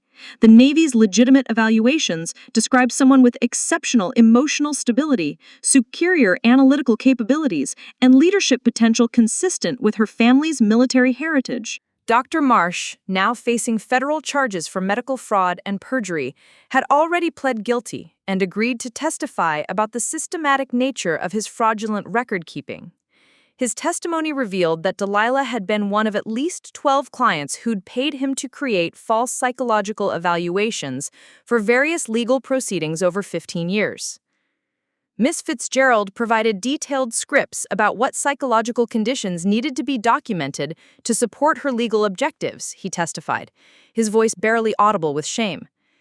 She specifically requested diagnoses that would justify continued guardianship and financial control, while making it appear that direct contact with Lieutenant Commander Blackthorne would be harmful to her psychological recovery. The courtroom fell silent as he described the calculated cruelty of Delilah's approach. She hadn't just wanted to steal my inheritance, she'd wanted to ensure that even if I ever discovered the truth, no one would believe me because I'd been legally declared mentally incompetent by a licensed psychiatrist. But the most shocking revelation came during the testimony of Detective Lieutenant Sarah Chin from the German police, who'd flown to Boston specifically to present evidence about my parents' deaths. Working with U.S. military investigators, German authorities had reopened the 2001 case after Delilah's confession at the diner had revealed new information about the circumstances leading to the fatal convoy mission. Our investigation revealed that Lieutenant Blackthorne's unit was originally scheduled for low-risk training exercises during the week in question. The high-risk convoy mission he ultimately joined was a last-minute substitution requested specifically to accommodate his emergency deployment status. She displayed military communication records showing the chain of decisions that had placed my parents in the path of the landmine that killed them. Had Lieutenant Blackthorne remained on his scheduled leave, or had he been assigned to the standard training exercises originally planned for emergency deployments, he and his wife would not have been in the convoy that was attacked. Furthermore, our investigation found evidence that Ms. Fitzgerald's false emergency calls were part of a pattern of manipulation designed to create specific legal and financial opportunities. Phone records show she made similar false emergency claims to military personnel on at least 6 other occasions between 1999 and 2001, always coinciding with periods when she needed to establish legal justification for increased financial authority or guardianship extensions. The implication was clear.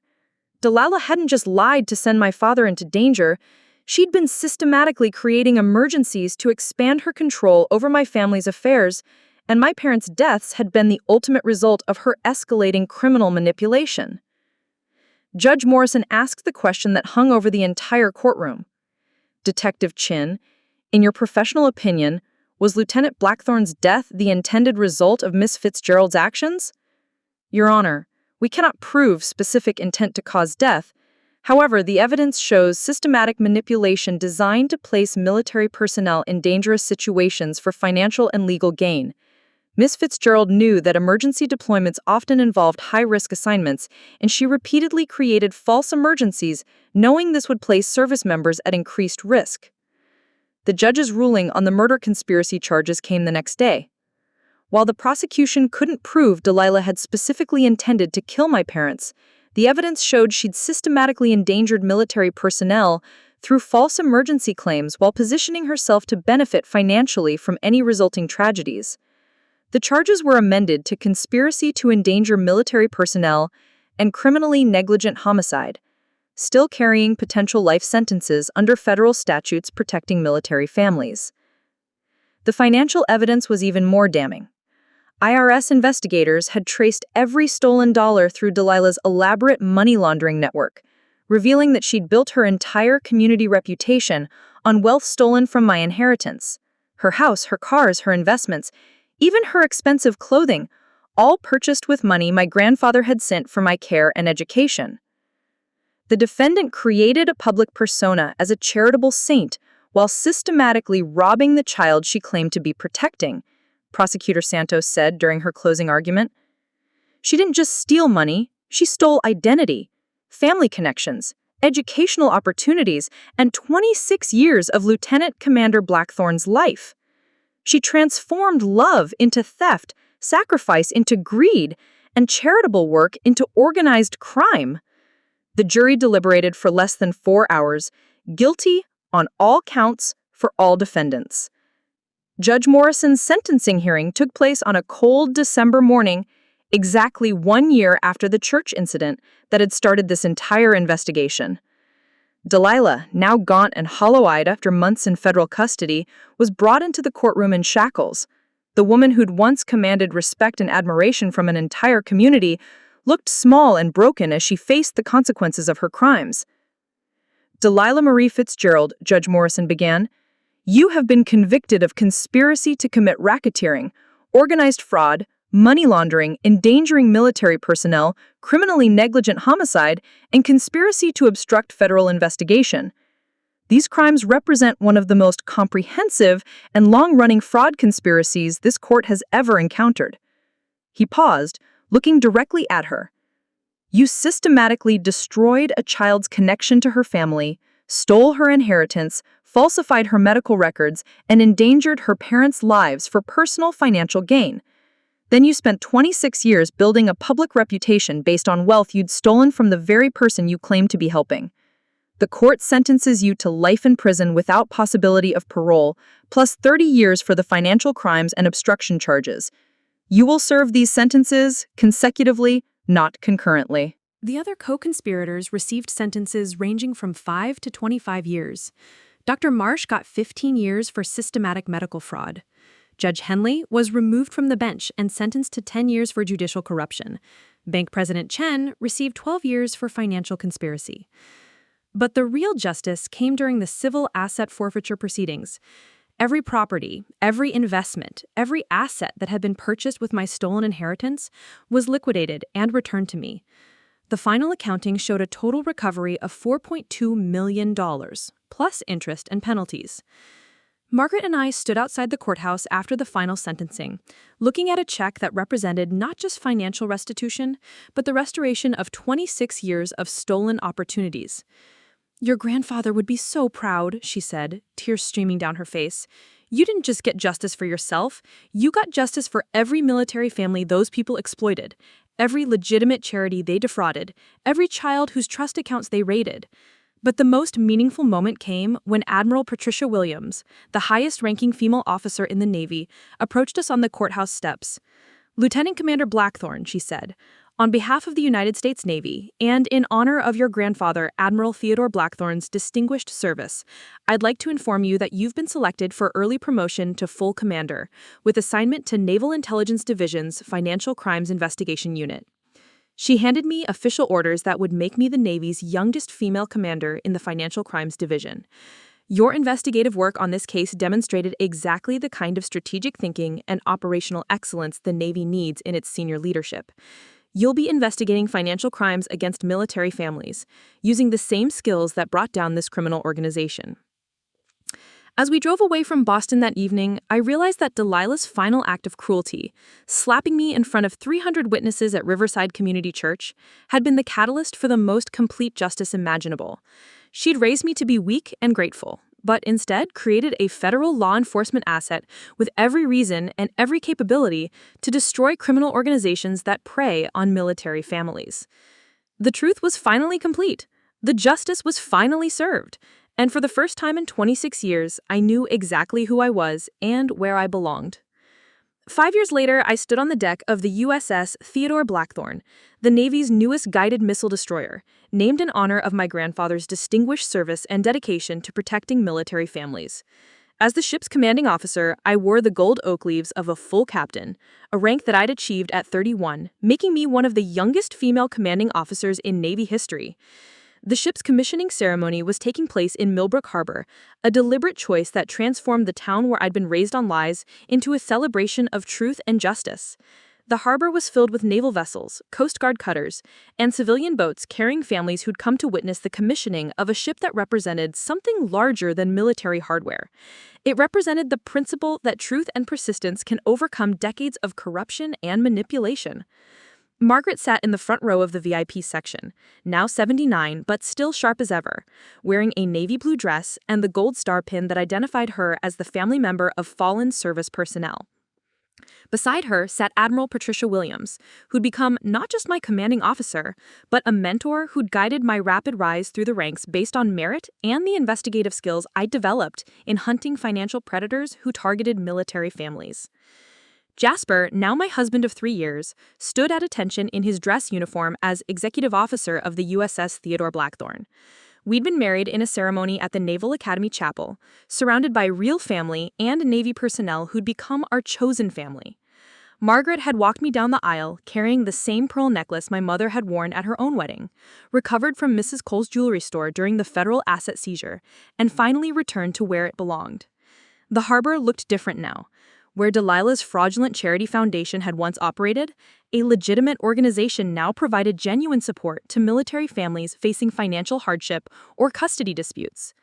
The Blackthorne Family Foundation, funded with the recovered stolen assets, had helped over 300 military families in 5 years, providing legal assistance, financial counseling, and investigative services to prevent the kind of systematic exploitation I'd suffered. The work of the foundation had expanded far beyond Millbrook Harbor. Working with federal investigators, we'd identified and prosecuted 17 other cases where children of deceased military personnel had been systematically defrauded by supposed guardians who'd stolen inheritances and severed family connections. Our success rate was 100%. Every case had resulted in criminal convictions and complete asset recovery.